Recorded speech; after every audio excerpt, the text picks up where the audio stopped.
चलिए सभी लोगों को नमस्ते और हम लोग शुरुआत करेंगे आज के सेशन का। आप सभी लोग एक बार लाइव आ जाइए। चलिए हम लोग आज 64 नंबर सेट का डिस्कशन हम लोग करेंगे और 64 नंबर जो सेट हमारा है उसका पहले हम लोग डिस्कशन करेंगे। वैसे तो थंबनेल में आपका 63 भी लगा हुआ था, लेकिन आज हम लोग 64 नंबर जो टेस्ट आप दिए होंगे उसका डिस्कशन अभी आपका होना है। ठीक है। सबसे पहला चीज है कि अपमार्जक की बात कही गई है। डिटर्जेंट जिसको हम लोग कहते हैं, अपमार्जक कहने का मतलब है जिसको हम लोग डिटर्जेंट कहते हैं। मेरे भाई एक बात आप ध्यान रखिएगा, अगर हम डिटर्जेंट की बात करते हैं जिसको अपमार्जक कह रहे हैं, जिसको हम लोग अपमार्जक कह रहे हैं, अपमार्जक की अगर हम बात करें जिसको हम लोग यहाँ पर डिटर्जेंट के नाम से हम लोग जानते हैं, एक चीज आप जान लीजिए, जो डिटर्जेंट हमारा होता है ये क्या करता है। आप देखते होंगे आपको अगर कपड़ा धोना होता है तो डिटर्जेंट उसमें डालते हैं और तब कपड़े की धुलाई अच्छे से होती है। ऐसा आप करते होंगे और आपको पता भी होगा। और उसमें क्या क्या मिक्स होता है ये सारी भी चीजें आपको पता होना चाहिए। अगर हम बात करते हैं डिटर्जेंट के अंदर तो इसमें सोडियम कार्बोनेट भी मिक्स होता है, क्योंकि वो पानी को सॉफ्ट बनाता है, उसके हार्डनेस को भी खत्म करता है। तो आपको एक चीज ध्यान रखना है, दवाई खा लो सर जी, दवाई तो चल ही रहा है। ठीक है। तो अगर हम बात करते हैं डिटर्जेंट की बात अगर करें तो एक चीज आप ध्यान रखिएगा, इसमें इसका सबसे पहला काम क्या है कि ये तेल व गर्द की बात कही गई है। किसका? तो तेल की बात कही गई है और गर्द की बात कही गई है। इन दोनों को क्या करता है तो निकाल देता है। ये बात तो सही है, हम लोग अपने घर में डिटर्जेंट का इस्तेमाल करते हैं और डिटर्जेंट डिटर्जेंट क्या करता है, जो गंदे कपड़े होते हैं उसको आसानी से उससे तेल और गर्द को निकाल देता है। ये स्टेटमेंट मेरे भाई यहाँ पर सही है। अगर रीजन की अगर हम बात करते हैं तो रीजन हमारा इसका सही है या नहीं है तो वो हम लोगों को देखना पड़ेगा। तो एक चीज आप जान लीजिए, अपमार्जक जल के पृष्ठ तनाव को बढ़ा देता है, नहीं मेरे भाई यहां पर पृष्ठ तनाव को बढ़ाता नहीं है, पृष्ठ तनाव को ये घटाने का काम करता है। रीजन आपका टोटली रॉन्ग दे रखा है, हम आपको एक्सप्लेनेशन दे रहे हैं, समझिएगा। डिटर्जेंट हमारा क्या करता है, जो पानी होता है उस पानी की अगर बात करें, उस पानी का जो पृष्ठ तनाव होता है उसको कम कर देता है। पानी के पानी का जो पृष्ठ तनाव होता है, पानी का जो सरफेस टेंशन होता है पृष्ठ तनाव, इसको क्या करता है तो ये कम कर देता है। तो पानी के पृष्ठ तनाव को कम कर देता है, वो कौन करेगा? तो याद रखेंगे मेरे भाई, हम कहेंगे यहाँ पर हमारा डिटर्जेंट कम कर देता है। और अगर पृष्ठ तनाव कम हो गया, यदि सरफेस टेंशन यहाँ पर कम हो गया, अगर पृष्ठ तनाव हमारा कम हो गया, यदि ये कम हो गया, तो ऐसी परिस्थिति में क्या होता है कि जो पानी के मॉलिक्यूल्स हैं, जो डिटर्जेंट जिसमें आपने घोला है, जो घोल है, वो आसानी से छोटे छोटे छिद्र में जाकर के घुस पाता है, तो कपड़ा आसानी से साफ हो जाता है। तो जैसे ही पानी का पृष्ठ तनाव कम होगा तो आपको ध्यान रखना है, जो कपड़े होते हैं उसके गहराई में छोटे छोटे छिद्र में वो आपको प्रवेश कर जाता है। पृष्ठ तनाव कम होने के कारण आप ध्यान रखेंगे, पानी का जो घोल होगा जिसमें डिटर्जेंट आपने मिलाया है, जो पानी का घोल होगा, ये पानी का घोल यानी कि पानी के साथ इसमें क्या होगा तो कहेंगे यहाँ पर पानी भी है और साथ में हमारा क्या होगा, यहाँ पर हम डिटर्जेंट की बात करते हैं। पानी है और साथ में डिटर्जेंट की हम बात करते हैं। इन दोनों का जो घोल होगा ये छोटे छोटे छिद्र में आसानी से प्रवेश कर जाएगा। छोटे छोटे छिद्र में, छोटे छोटे छिद्र जो होते हैं उसके अंदर, उस छोटे छोटे छिद्र में आसानी से प्रवेश कर जाता है। छोटे छोटे छिद्र में आसानी से क्या होगा तो कहेंगे आसानी से ये प्रवेश कर जाता है। अब छोटे छोटे छिद्र में आसानी से अगर ये प्रवेश कर जाता है, अगर छोटे छोटे छिद्र में आसानी से ये प्रवेश कर जाता है, तो हम कहते हैं मेरे भाई ऐसी परिस्थिति में गंदगी साफ हो जाता है। क्या होगा तो कहेंगे यहाँ पर गंदगी साफ हो जाता है। ऐसी परिस्थिति में गंदगी क्या होगा तो कहेंगे यहाँ पर बाहर निकल जाता है। यानी गंदगी क्या होगा तो मेरे भाई वहां से हम कहेंगे गंदगी बाहर निकल जाता है। ये आप ऐसे लिखे तो ज्यादा सही रहेगा। गंदगी हमारा क्या होगा तो कहेंगे यहाँ पर हमारा बाहर निकल जाता है, गंदगी बाहर निकल जाता है। ये बात आपको ध्यान रखना है। दूसरी बात, ये तो डिटर्जेंट की कहानी हो गई, लेकिन एक चीज आपको ध्यान रखना है, इस डिटर्जेंट के अंदर हम लोग और क्या मिलाते हैं तो इसमें सोडियम कार्बोनेट भी होता है। इसमें किसको इस्तेमाल करते हैं? इसमें सोडियम बाइकार्बोनेट नहीं, यहाँ पर सोडियम कार्बोनेट की हम बात कर रहे हैं। हम किसकी बात करते हैं? इसमें सोडियम कार्बोनेट की हम बात कर रहे हैं।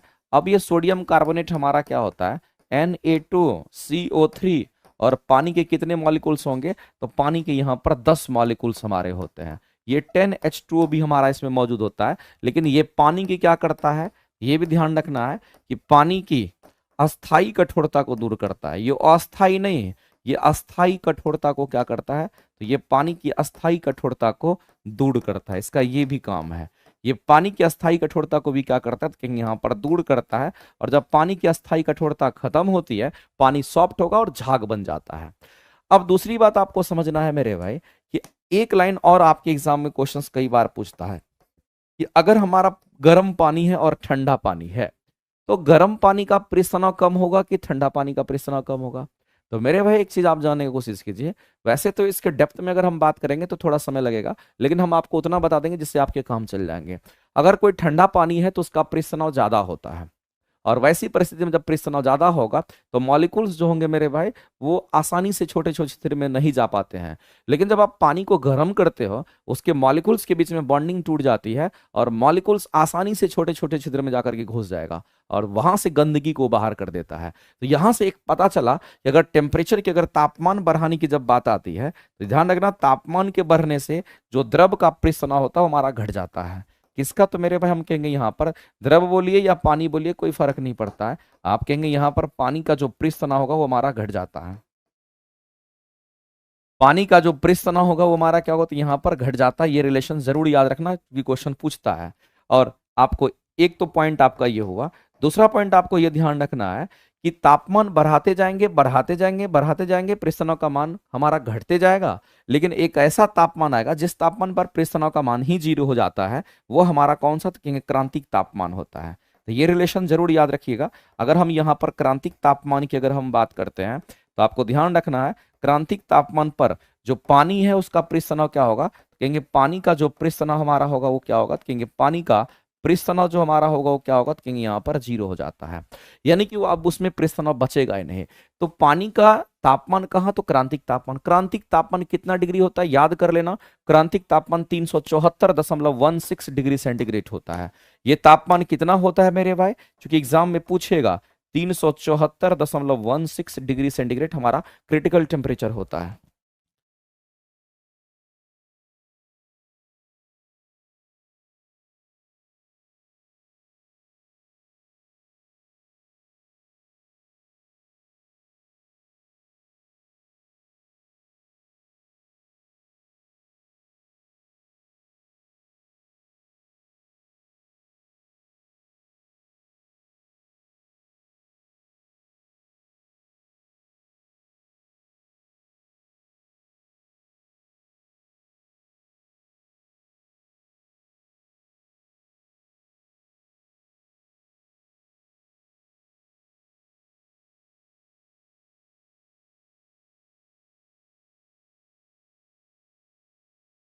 ठीक है, तो ये आपका पहला क्वेश्चन जिसमें आपका एसर्शन तो सही है, रीजन गलत है।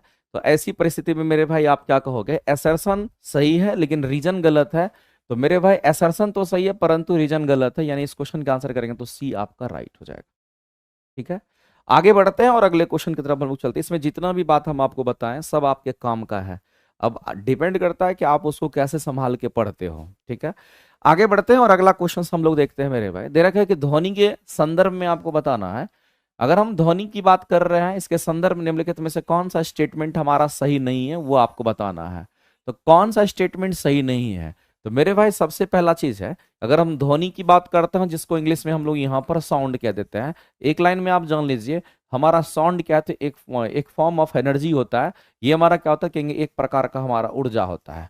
सबसे पहला तो आपके दिमाग में यही आना चाहिए। ये हमारा क्या होगा? तो एक प्रकार का यहाँ पर, ये एक प्रकार का क्या होगा? तो यहाँ पर हमारा ऊर्जा होता है।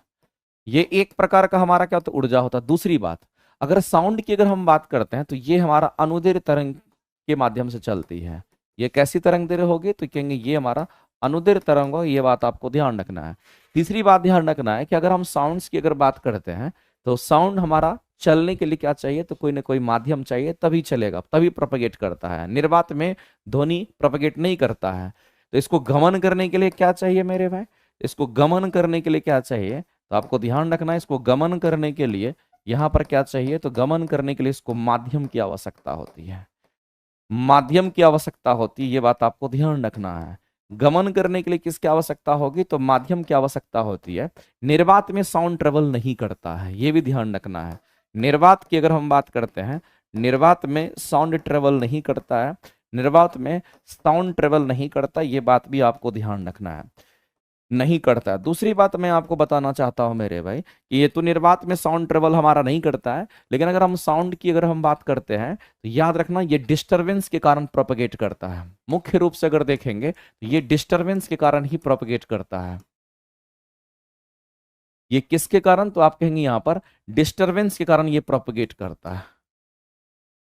ये डिस्टरबेंस की अगर हम बात करते हैं तो आपको ध्यान रखना ये डिस्टरबेंस के कारण क्या होगा, तो एक जगह से दूसरे जगह प्रोपेगेट कर जाता है, चल जाता है। तो ये हो गया। और दूसरी बात है कि अगर साउंड को अगर हम लोग साउंड की जो फ्रीक्वेंसी वगैरह कैलकुलेट करते हैं उसकी आवृत्ति हर्ज में होती है। तो मेरे भाई एक चीज और जान लीजिए, अगर हम फ्रीक्वेंसी की अगर बात कर रहे हैं उसको न्यू से दिखाते हैं तो फ्रीक्वेंसी का जो फॉर्मूला हमारा होता है, कुछ भी आप इस तरह से मान लीजिए, फ्रीक्वेंसी का फॉर्मूला जैसे कि 1 में आवर्तकाल, आवृत्ति इक्वल टू 1 में आवर्तकाल होगा। और आवर्तकाल है तो ये तो समय है, समय का यूनिट सेकंड होगा, और इसको सेकंड इनवर्स कहेंगे। ऊपर जाएगा तो सेकंड इनवर्स, ऊपर जाएगा तो सेकंड इनवर्स हो जाएगा। और इसी सेकंड इनवर्स को हम लोग हर्ज भी कहते हैं। इसका ऐसा ही मात्रक हमारा हर्ज होगा। आवृत्ति को हर्ज में भी दिखाते हैं। अब कह रहा है कि मानव वाक तंतु के कंपन द्वारा, देखो कम ध्वनि जब भी चलेगा तो डिस्टरबेंस के कारण चलता है, ध्वनि जब भी प्रोपगेट करेगा तो डिस्टरबेंस के कारण। और यही डिस्टरबेंस हमारा क्या है, तो कहेंगे यही डिस्टरबेंस हमारा कंपन तो होता है। तो मेरे भाई यही डिस्टरबेंस हमारा क्या होता है, कहेंगे यही तो हमारा कंपन होता है, यही तो हमारा वाइब्रेशन होगा। जितना ज्यादा डिस्टरबेंस होगा उतनी ही फास्ट प्रोपगेशन हमारा किसका, तो साउंड का होता है। इसका मतलब है मानव वाक तंतु में कंपन के द्वारा ध्वनि उत्पन्न होता है। ये बिल्कुल सही बात है, कंपन होगा तो ध्वनि यहां पर प्रोपगेट करेगा, ध्वनि उत्पन्न होगा। दूसरी बात, ध्वनि निर्वात में संचरित हो सकती है, बिल्कुल गलत है। ध्वनि निर्वात में कभी संचरित नहीं होगी। ये स्टेटमेंट मेरे भाई यहां लिखा है संचरित हो सकती है, बिल्कुल भी नहीं होगी। ध्वनि को चलने के लिए क्या चाहिए, माध्यम चाहिए। तो ये स्टेटमेंट गलत है, आंसर करेंगे। आगे चलते हैं। अगला कह रहा है यदि एक व्यक्ति को समतल दर्पण से 60 डिग्री के कोण पर आनत है, उसके बीच में खड़ा हो, तो बताइए कितने प्रतिबिंब बनेंगे। तो एक हमारा यहां पर समतल दर्पण की बात हो रही है, और समतल दर्पण हमारा यहां पर है, और ये दो समतल दर्पण हमारा है। और इस समतल दर्पण के बीच में क्या है, तो एक आदमी है जो कि खड़ा है। लेकिन दोनों समतल दर्पण के बीच का जो कोण है वो कितना डिग्री है, तो मेरे भाई हम लोग यहाँ कहेंगे क्वेश्चंस के हिसाब से हमारा 60 डिग्री मेंशन है। थीटा का मान कितना, कहेंगे 60 डिग्री है। अब मान लेते हैं कि यहां पर कोई अगर आदमी है, समझना गौर से, अगर मान लेते हैं कि यहां पर कोई अगर आदमी है, इस आदमी का कितना इमेज बनाएगा, कितना इमेज बनेगा इस आदमी का, वो कैसे निकलेगा। तो नंबर ऑफ इमेजेस फाउंड करने के लिए, यानी कि प्रतिबिंब की संख्या प्राप्त करने के लिए आपको फॉर्मूला का इस्तेमाल करना पड़ेगा। अब प्रतिबिंब की संख्या मेरे भाई इसी में निकलता है, सिर्फ समतल दर्पण में निकलता है। ये समतल दर्पण है हमारा, इसी में प्रतिबिंब की संख्या अगर निकालना है तो प्रतिबिंब की संख्या कैलकुलेट करने के लिए, प्रतिबिंब की संख्या को कैलकुलेट अगर करना हो तो इसको हम लोग n से दिखाते हैं, और ये फॉर्मूला यूज करेंगे 360/थीटा। यदि 360/थीटा का मान, यहां पर समझना कंडीशन है, यदि 360 इफ अगर मेरे भाई यहां पर इसका वैल्यू अगर यहां पर सम संख्या आता है, यानी अगर सम संख्या आता, चलो हिंदी में लिख देते हैं, अगर ये कैसा आएगा, तो अगर ये सम संख्या या अगर विषम संख्या आता है, अगर विषम संख्या डिवाइड करने के बाद विषम संख्या मिलेगा, तो यही हो जाएगी प्रतिबिंब की संख्या। टोटली आप डायरेक्ट कहेंगे यही हमारा प्रतिबिंब की संख्या उस समय हो जाएगी, यही प्रतिबिंब की संख्या होगी। लेकिन अगर इसको कैलकुलेट करेंगे और ऐसी परिस्थिति में अगर यहां पर सम संख्या अगर हमें मिलता है, तो ऐसी परिस्थिति में सम संख्या अगर मिलता है तो याद रखना मेरे भाई, नंबर ऑफ इमेजेस अगर कैलकुलेट करना है तब हमको एक घटाना होता है, यानी हमें प्रतिबिंब की संख्या प्राप्त करने के लिए एक घटाना होता है। तो ऐसी परिस्थिति में प्रतिबिंब की संख्या पाने के लिए, प्रतिबिंब की संख्या पाने के लिए क्या करना होगा, तो कहेंगे प्रतिबिंब की संख्या पाने के लिए एक माइनस करना होता है, वो एक घटाना होता है, एक घटाना होता है। जब आप सम संख्या में से एक घटा दोगे वह विषम संख्या बन जाएगा। और ध्यान रखना प्रतिबिंब की संख्या हमेशा आपको विषम संख्या में नजर आता है। ये हमेशा किस में होगा, तो आपको ध्यान रखना मेरे भाई, ये हमेशा विषम संख्या में आपको होता है। प्रतिबिंब की संख्या हमेशा विषम संख्या में होता है, ये लाइन भी आपको ध्यान रखना है। अब हम लोग चलते हैं इस क्वेश्चन को सॉल्व करते हैं। तो ये तो तरीका है कि हमें ये चीज पता होना चाहिए। अब इस क्वेश्चन को सॉल्व करने के लिए जाते हैं, तो हम लोग क्या करेंगे, तो यहां पर देखेंगे, चलो यहां पर हम लोग n कैलकुलेट करते हैं और 360 बटे हम थीटा करके देखते हैं। चलो 360 तो हमारा हमेशा ऊपर में रहेगा, लेकिन थीटा इन दोनों के बीच का एंगल होगा ये 60 डिग्री हो गया। इसको काटिएगा मेरे भाई तो कट जाएगा, और ये कितना वे में कटेगा, तो 5 वे में कटेगा। इसका मतलब ये विषम संख्या है। अगर विषम संख्या आएगा तो प्रतिबिंब की संख्या वही रह जाएगी, उसमें कोई छेड़छाड़ नहीं करेंगे। तो आंसर करेंगे कितने प्रतिबिंब बनेंगे मेरे भाई, कहेंगे 5 प्रतिबिंब बनेगा। डायरेक्ट इसका शॉर्टकट मेथड आप इस तरीके से कर सकते हो। 4 नहीं बनेगा खुशबू जी, 5 बनेगा। 4 नहीं बनेगा, 4 कैसे बनेगा, 5 बनेगा ना। 4 कैसे बनेगा, विषम संख्या में आना चाहिए तो 5 बनेगा। आगे चलते हैं, सम संख्या कभी हो नहीं सकता है, हमेशा विषम संख्या होगा। अगर सम संख्या, इसको डिवाइड करते सम संख्या अगर आता तब फिर उसमें से एक घटा देते, और एक घटाते तो फिर विषम आ जाता, तो आंसर। लेकिन यहां आपको प्रतिबिंब की संख्या हमेशा किस में मिलना है, तो हमेशा विषम संख्या में ही प्राप्त होगा। तो ये तो वैसे भी आप छांट देते, ये तो आप सोच भी नहीं सकते थे। चलिए आगे चलते हैं, अगला क्वेश्चन देखते हैं।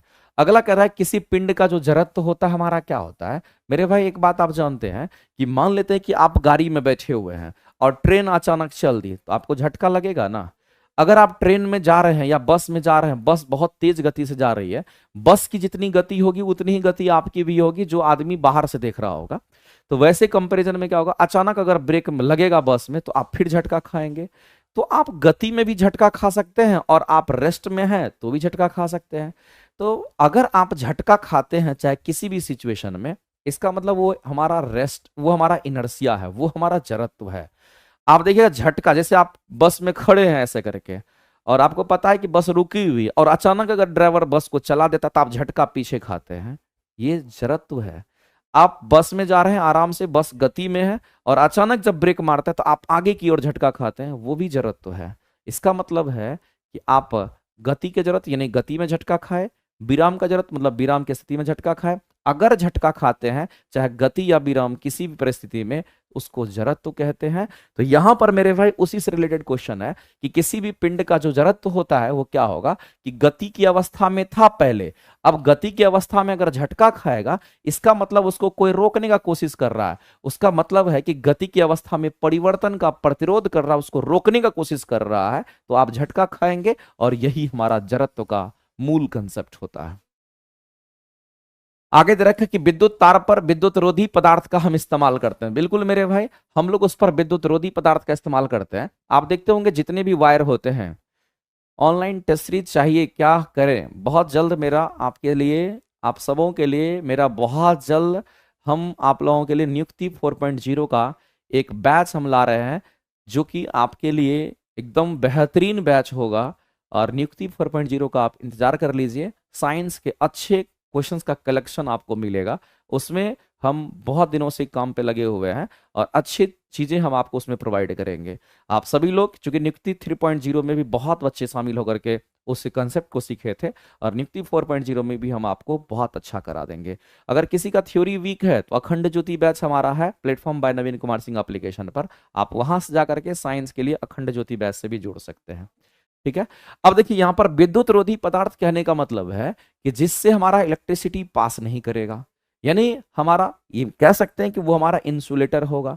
अब कहता है कि विद्युत तार पर एक विद्युत रोधी की परत चढ़ा दी जाती है, सामान्यतः उपयोग में लिए जाने वाले कौन से पदार्थ होते हैं, तो मेरे भाई वो हमारे क्या होंगे, तो हम कहेंगे यहां पर हमारा पॉलीविनाइल क्लोराइड होगा। पीवीसी की हम बात कर रहे हैं, पॉलीविनाइल क्लोराइड ये हमारा पॉलीमर होता है, और इस पॉलीमर का इस्तेमाल अगर करते हैं तो ये एक इंसुलेटर की तरह कार्य करता है। इस बात को आप ध्यान रखेंगे। ये हमारा क्या, तो कहेंगे हमारा इंसुलेटर होता है, और अगर कोई इंसुलेटर हो गया तो समझ लेना मेरे भाई ये हमारा विद्युत रोधी तो एकदम होगा। ये कैसा होगा, तो हम लोग सीधा सीधा कहेंगे ये हमारा विद्युत रोधी होगा। अगर हम ग्रेफाइट के पास जाते हैं तो ग्रेफाइट के पास ऐसी प्रॉपर्टी होती है कि वो विद्युत धारा को भी प्रवाहित करता है और ऊष्मा को भी प्रवाहित करता है। तो मेरे भाई एक चीज आपको ध्यान रखना है कि अगर हम बात करते हैं ग्रेफाइट का, तो ये हमारा गुड कंडक्टर ऑफ इलेक्ट्रिसिटी, और गुड कंडक्टर ऑफ हमारा क्या होगा, तो कहेंगे हीट भी होता है। लेकिन यहां तो आपको विद्युत रोधी की बात कर रहा, अगर इसका परत चढ़ाएंगे तो किसी को करंट मार देगा। आप देखते होंगे आपके घर में जो वायर होता है उसको जब छूते हो तो आपको कुछ नहीं होता है, क्योंकि ऊपर में जो कोटिंग किया रहता है उस अंदर में देखिएगा तो आपको कॉपर का वायर वगैरह दिखेगा, नंगा वायर, लेकिन उसके ऊपर में देखिएगा प्लास्टिक का कवर, आपको कोटेड भाग जो होता है वो हमारा पीवीसी यानी कि पॉलीमर ही होता है, जिसको हम लोग कहते हैं पॉलीविनाइल क्लोराइड। उसी की परत चढ़ा जाती है, क्योंकि वह एक इंसुलेटर होता है, वो करंट आपके हाथ में लगने नहीं देगा। ठीक है। अब सल्फर की बात करेंगे तो सल्फर भी हमारा क्या करता है मेरे भाई, तो ये सल्फर भी क्या करेगा, तो विद्युत धारा प्रवाहित कर देता है। तो हम इसीलिए इसको नहीं काउंट करेंगे, इसका भी इस्तेमाल हम लोग नहीं करेंगे। हम किसका करेंगे, तो पीवीसी का इस्तेमाल करेंगे, जिससे हम कहते हैं यहाँ पर वायर के ऊपर कवरिंग करते हैं। पीवीसी ही जनरली हमारा कवरिंग होता है। अगला है रदरफोर्ड के अल्फा स्कैटरिंग की अगर हम बात करते हैं, तो मेरे भाई रदरफोर्ड ने अल्फा कण का स्कैटरिंग कराया था। और अल्फा कण हमारा कैसा पार्टिकल होता है, तो याद रखना ये पॉजिटिवली चार्ज पार्टिकल होता है। ये कैसे पार्टिकल है, ये पॉजिटिवली चार्ज पार्टिकल है, ये बात आपको ध्यान रखना है। अब सबसे पहले अगर रदरफोर्ड की बात करें, तो रदरफोर्ड ने क्या किया मेरे भाई, इन्होंने एक एटम लिया और उन्होंने क्या किया, इस एटम के ऊपर उन्होंने क्या किया मेरे भाई, इस एटम के ऊपर उन्होंने क्या किया, तो यहां से अल्फा स्कैटरिंग कराना शुरू कर दिया। अल्फा स्कैटरिंग जब कराना शुरू कर दिया, तो देखा कि बहुत सारा अल्फा पार्टिकल जो वो सीधा निकल रहा है।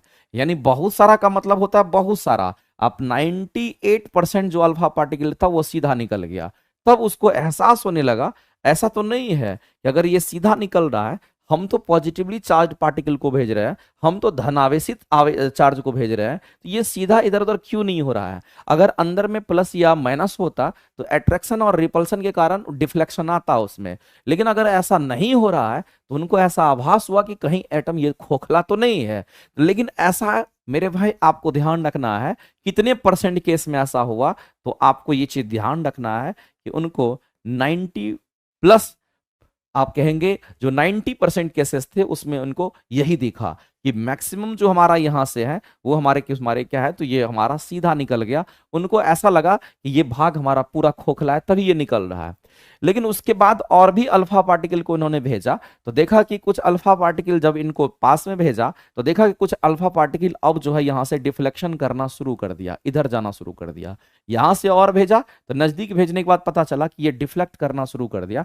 तब उसको एहसास होने लगा कि अगर ये हम प्लस भेज रहे हैं तो कहीं ना कहीं यहाँ प्लस है, तभी ये डिफ्लेक्ट हो रहा है। अगर ये दोनों आपस में चिपक जाता, इसका मतलब कहीं ना कहीं यहाँ पर हमारा क्या होता है, हम कहेंगे यहाँ पर इस तरीके से हम कहते हैं कि यहाँ पर अगर चिपक जाता या इस तरह से कन्वर्ज हो जाता है यहाँ पर, तो ऐसे में हम कहते हैं कि यहाँ पर नेगेटिव चार्ज होता है, क्योंकि ये प्लस को भेज रहा है। क्योंकि हम लोग जानते हैं सेम चार्ज एक दूसरे को रिपेल करता है और अपोजिट चार्ज एक दूसरे को अट्रैक्ट करता है। और इसके पास उन्होंने और भेजा तो देखा कि और भी अल्फा पार्टिकल को क्या किया, तो ये इस तरह से रिफ्लेक्ट कर दिया। फिर और भेजा तो और देखा कि और भी अल्फा पार्टिकल को ये क्या कर दिया, इस तरह से रिफ्लेक्ट कर दिया। ये इनका एक्सपेरिमेंट था। और ऐसा करते करते ऐसा करते करते एक अल्फा पार्टिकल की बात कर रहे हैं, सिंगल अल्फा पार्टिकल की हम बात कर रहे हैं। उस सिंगल अल्फा पार्टिकल को जब इससे भेजा गया, तो देखा जिस रास्ते से गया उसी रास्ते में रिटर्न आ गया। तब उसको पूरा का पूरा एहसास हो गया कि यहीं पर कुछ है। यानी कहने का मतलब है यहीं पर कुछ है और यहां पर जो कुछ भी है वो प्लस है, क्योंकि उससे डायरेक्ट गया, टकराने के बाद डायरेक्ट आ गया, उसमें कोई डिफ्लेक्शन नहीं हुआ। इसका मतलब ये सेंटर पर गया है। तो उन्होंने क्या दिया कि जिससे गया उसी से बाहर निकल रहा है। अगर प्लस अल्फा को भेजे तो ये फिर रिटर्न हो रहा है, जिस पाथ से गया उसी पाथ में रिटर्न हो रहा है। इसका मतलब कहीं ना कहीं ये सेंटर है और उस सेंटर पर उन्होंने पॉजिटिवली चार्ज पार्टिकल, उन्होंने ये एहसास किया कि यहां पर हमारा प्लस है। और इसीलिए हम लोग कहते हैं कि न्यूक्लियस के अंदर हमारा प्रोटॉन यानी कि प्लस आवेश होता है और उनको ये एहसास हो गया कि यहाँ पर हमारा पॉजिटिवली चार्ज पार्टिकल है। तो बाद में कह दिया गया कि ये हमारा सेंटर है, तभी ऐसा हुआ। तो उन्होंने उनको कह दिया गया कि उन्होंने न्यूक्लियस को खोजा, तो उन्होंने सेंटर को खोज लिया, एटम का सेंटर उनको मिल गया। तो मेरे भाई रदरफोर्ड ने जो एक्सपेरिमेंट किया अल्फा पार्टिकल का, ये प्रकीर्णन जो किया था वो आपको किस, तो अल्फा पार्टिकल हमारा पॉजिटिवली चार्ज पार्टिकल था। तो मेरे भाई इलेक्ट्रॉन ऋण आवेशित होते हैं, नाभिक में परमाणु का द्रव्यमान और धन आवेशित केंद्रित रहता है, नाभिक में न्यूट्रॉन होते हैं, परमाणु का अधिकांश स्थान रिक्त था। बिल्कुल सही बात है, जो एटम है उनमें 90% केस में तो सीधा निकल गया। इसका मतलब 90% सीधा निकल गया, मतलब 90% भाग खोखला था। ये स्टेटमेंट मेरे भाई उन्हीं का है। तो स्थान रिक्त स्थान अगर अधिकांश मिल रहा है, ये स्टेटमेंट इनका बिल्कुल करेक्ट था। नाभिक में न्यूट्रॉन को उन्होंने नहीं खोजा था, उन्होंने न्यूक्लियस को खोजा था मेरे भाई। ये तो जेम्स चैडविक ने खोजा था। नाभिक में परमाणु का द्रव्यमान और धनावेशित केंद्रित रहता है, ये उन्होंने नहीं बताया। तो उन्होंने सीधा बोला कि अगर एटम से सीधा सीधा निकल जा रहा है 90% केस में अधिकांश, तो उन्होंने कहा कि यहाँ पर कुछ एटम हमारे खोखले हैं लेकिन बीच में न्यूक्लियस है। इसलिए रदरफोर्ड का जो अल्फा स्कैटरिंग है ये किसके लिए फेमस था, आपको याद रखना है मेरे भाई, ये न्यूक्लियस की खोज के लिए। किसके लिए, तो आपको ध्यान रखना है ये न्यूक्लियस के खोज के लिए ये फेमस था, न्यूक्लियस के खोज के लिए ये फेमस था, इस बात को आप ध्यान रखेंगे। ठीक है, आगे चलते हैं। और भी इस तरह से बहुत सारी थ्योरी आई थी, आपको पता होना चाहिए। वाटरमेलन थ्योरी भी आया था, तरबूज की तरह बताया था, बहुत लोग तो बताए थे कि तरबूज की तरह है। तो इस तरह से बहुत सारी थ्योरी थी, लेकिन आपको आगे के पढ़ते जाइए और अपने सीखते जाइएगा। अगला कहता है कि शरीर का भागिका और संतुलन। तो मेरे भाई शरीर की बात कर रहा और शरीर को संतुलित करने की बात कर रहा है, तो एक ही लाइन में आपके दिमाग में आना चाहिए। अगर शरीर को संतुलन बनाने में अगर कोई हेल्प करता है, आपके एग्जाम में आया हुआ क्वेश्चन है, तो शरीर को कोई संतुलन बनाने में अगर हेल्प करता तो हमारा कौन होगा? तो हाइपोथैलेमस होता है। वो कौन होगा मेरे भाई? तो याद रखना, इसको हम लोग यहाँ पर क्या कहेंगे? इसको हम लोग हाइपोथैलेमस के नाम से जानते हैं। ये हाइपोथैलेमस की अगर बात करते हैं, नहीं नहीं, ये हाइपोथैलेमस नहीं, ये मेरे भाई क्या करेगा? तो कहेंगे सेरेबेलम करता, सॉरी। ये कौन करेगा? तो हम लोग कहेंगे ये हमारा सेरेबेलम का काम होता है, ये सेरेबेलम होता है। और जो सेरेबेलम है ना, ये हमारे पश्च मस्तिष्क का भाग है। हमारा जो पश्च मस्तिष्क होता है, जो हमारा हाइंड ब्रेन है, उसका भाग होता है।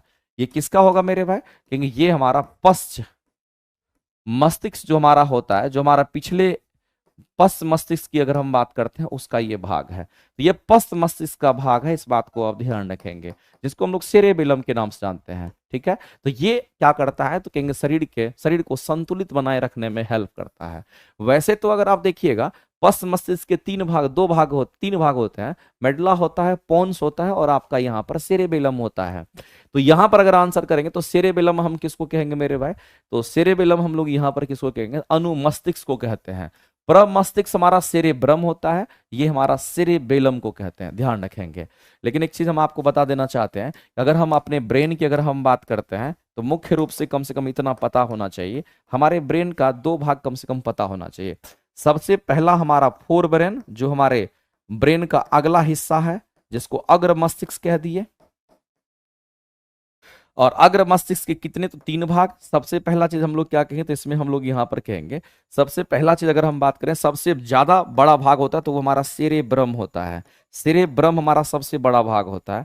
उसके बाद हमारा थैलेमस होता है, और फिर हमारा क्या होगा? तो कहेंगे यहाँ पर हाइपोथैलेमस होगा। जैसा कि आपको पता होगा, ये हमारा यहाँ पर हाइपोथैलेमस की हम बात करेंगे, तो ये हमारा हाइपोथैलेमस भी हमारा इसमें होता है। इसके बाद हमारा आता है हाइंड ब्रेन की हम बात करते हैं। अगर मेरे भाई अगर हम हाइंड ब्रेन की बात करते हैं, इसको पश्च मस्तिष्क कहते हैं, इसमें भी आप देखिएगा तो इसमें मेडुला आपका होगा। क्या होगा? तो मेडुला होगा, जिसको मेडुला ऑब्लंगाटा कहते हैं। और दूसरा अगर हम बात करें यहाँ पर, तो दूसरा हमारा क्या होगा? तो कहेंगे यहाँ पर हमारा पोन्स हो गया। और तीसरे की अगर बात करते तो ये हमारा क्या होगा? तो यहाँ पर सेरेबेलम की हम बात करेंगे, ये हमारा सेरेबेलम होता है। तो क्वेश्चन में आपसे इसके बारे में पूछा गया था, सेरेबेलम, जो कि हमारे ब्रेन का सबसे छोटा भाग होता है। हमारे ब्रेन का अगर सबसे बड़ा भाग कोई है तो सेरेब्रम होता है, ध्यान रखेंगे। तो यहाँ पर उसी के बारे में आपसे पूछा गया है। वैसे मेडुला की अगर बात करेगा, तो मेडुला ऑब्लंगाटा क्या करता है? याद रखना, हमारे शरीर में जितने भी अनैच्छिक क्रिया होती है उसको कंट्रोल करता है। यानी कहने का मतलब आप सीधा सीधा समझिए कि जो अनैच्छिक क्रिया होती है, उस अनैच्छिक क्रिया को अगर कोई कंट्रोल करता है, तो वो हमारा मेडुला ऑब्लंगाटा करता है। और जो मेडुला हमारा होता है, वो हमारे पश्च मस्तिष्क हाइंड ब्रेन का पार्ट होता है, पीछे वाले ब्रेन का भाग होता है। आगे चलते हैं, अगला क्वेश्चन का आंसर करके आप सभी लोग बता दीजिए। हाँ, पोन्स ज्यादा चीज में भाग नहीं लेता, वो बस कनेक्शन का काम करता है। ठीक है, इस क्वेश्चन के आंसर हम चाहेंगे कि आप सभी लोग करके बता दीजिए। सर इसका काम,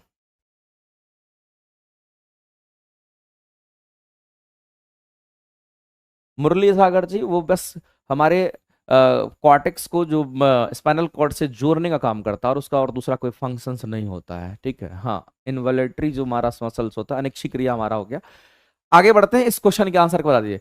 परितंत्र की बोला है मेरे भाई, परितंत्र कहने का मतलब है इकोसिस्टम की बात कर रहा है। परितंत्र कहने का मतलब है यहां पर इकोसिस्टम की बात कर रहा है। अब आपको एक चीज समझना है कि हमारा जो इकोसिस्टम है, उसको हम परितंत्र कहेंगे। लेकिन इस इकोसिस्टम में आप देखते होंगे, एक पोषी स्तर से अगले पोषी स्तर, यानी मेरे भाई एक पोषी स्तर से अगले पोषी स्तर तक हमारा एनर्जी क्या होता है? तो स्थानांतरित होता है, ऊर्जा स्थानांतरित होता है। और 10% लॉ जो आप पढ़ते होंगे, इसके लिए मेरे भाई क्या होगा? तो यहाँ पर 10% ऊर्जा हमारा किस रूप में स्थानांतरित होता है, ये आपसे पूछा गया है। तो आप ऐसा पढ़ते होंगे मेरे भाई कि हमारे इकोसिस्टम में होता है पैरामिड्स ऑफ एनर्जी की हम बात करते हैं। हमारे इकोसिस्टम में पैरामिड्स ऑफ एनर्जी की हम बात करते हैं। ये जो हमारा पिरामिड ऑफ एनर्जी की हम बात करते हैं, ये पिरामिड ऑफ एनर्जी हमेशा कैसा बनेगा, तो ये याद रखना है, हमेशा अपराइट बनता है। हमेशा अपराइट मतलब क्या हुआ, अपराइट मतलब सीधा होता है, हमेशा सीधा बनता है। हमेशा कैसा बनता है, तो हमेशा ये अपराइट बनता है, ये बात आपको ध्यान रखना है। अगर इसके डायग्राम्स को अगर आप देखेंगे, एक्चुअली में डायग्राम कैसा होगा, तो कहेंगे डायग्राम हमारा कुछ ऐसा होगा। ये हमेशा अपराइट कहने का मतलब हमारा ऐसा बनेगा, ऊपर की तरफ ये कोना हमारा होता है, ये पिरामिड का स्ट्रक्चर होता है। इसी में मेरे भाई अलग अलग लेवल इसमें दे दिए जाते हैं। अलग अलग लेवल कहने का मतलब है कि सबसे नीचे में उत्पाद होगा। सबसे नीचे में उत्पाद हम इसलिए कह रहे हैं क्योंकि मेरे भाई हरे पेड़ पौधों की संख्या ज्यादा है, तो उसके लिए ये एरिया हमारा क्या होगा, सबसे ज्यादा होगा। ये वाला एरिया सबसे ज्यादा होगा।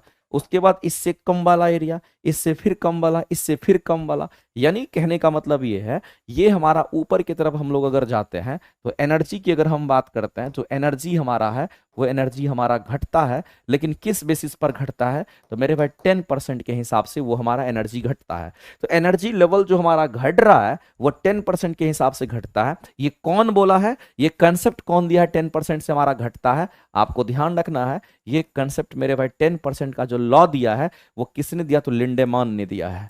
किसने दिया, तो आपको ध्यान रखना, ये लिंडेमान साहब ने दिया है। ये किसने दिया, तो कहेंगे लिंडेमान्स ने दिया। ये साइंटिस्ट का ना जरूर ना याद रखिएगा।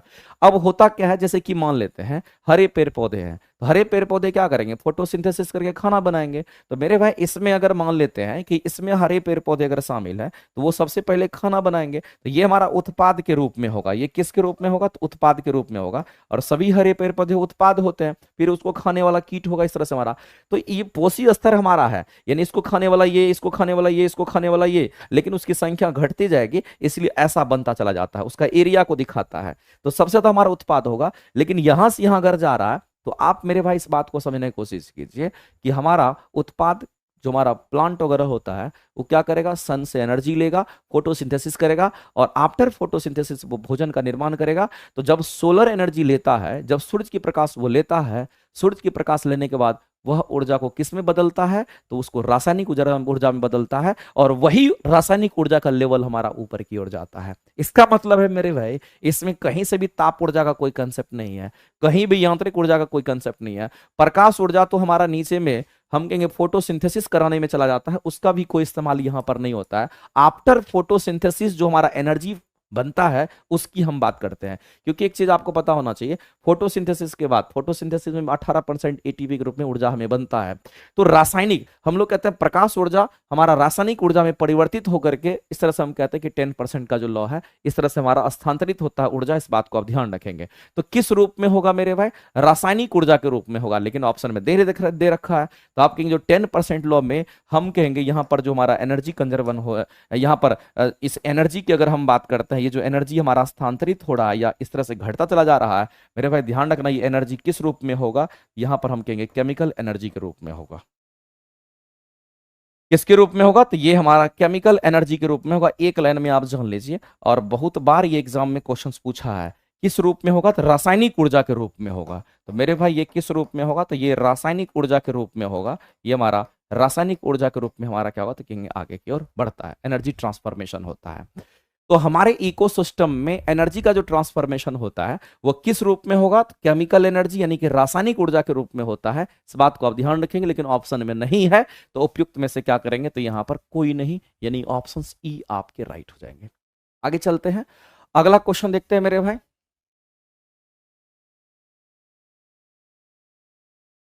हाँ, केमिकल ही होता है, केमिकल ही होता है। अगला क्वेश्चन बता दीजिए, कह रहा कि पदार्थ के चुंबकीय गुण निम्नलिखित में से उसके युग्म के ऊपर विचार करें।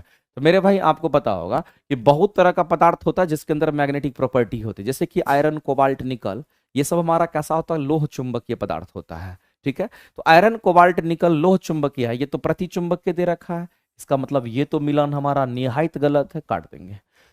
उसके बाद लो चुंबकीय में होना चाहिए था आयरन, कोबाल्ट, निकल, तो यहाँ NaCl दे दिया है। NaCl और C6H6 हमारा जो बेंजीन होता है, ये NaCl और बेंजीन हमारा डायामैग्नेटिक मटेरियल होता है, याद रखिएगा। NaCl और C6H6 हमारा डायामैग्नेटिक मटेरियल होगा, और कोबाल्ट, निकल, आयरन जो होता है वो हमारा फेरोमैग्नेटिक मटेरियल होता है। तो कोबाल्ट, निकल और आयरन, लोहा की अगर बात करते हैं, वो लोह चुंबकीय होगा, और NaCl, C6H6 हमारा होता है, ये प्रति चुंबकीय हमारा होता है। अब अगर बात करते हैं मेरे भाई यहाँ पर चुंबकत्व प्रतिलोह की बात करेंगे, तो चुंबकत्व प्रतिलोह हमारा क्या है? इसको एंटी फेरोमैग्नेटिक मटेरियल कहते हैं। इसको हम लोग क्या कहते हैं मेरे भाई? इंग्लिश में इसका टर्म आप जान लीजिए, नहीं दे रखा है लेकिन जान लीजिए, इनको एंटी फेरोमैग्नेटिक मटेरियल के नाम से हम लोग जानते हैं। अब देखिए, एंटी फेरोमैग्नेटिक मटेरियल कहने का मतलब क्या हुआ?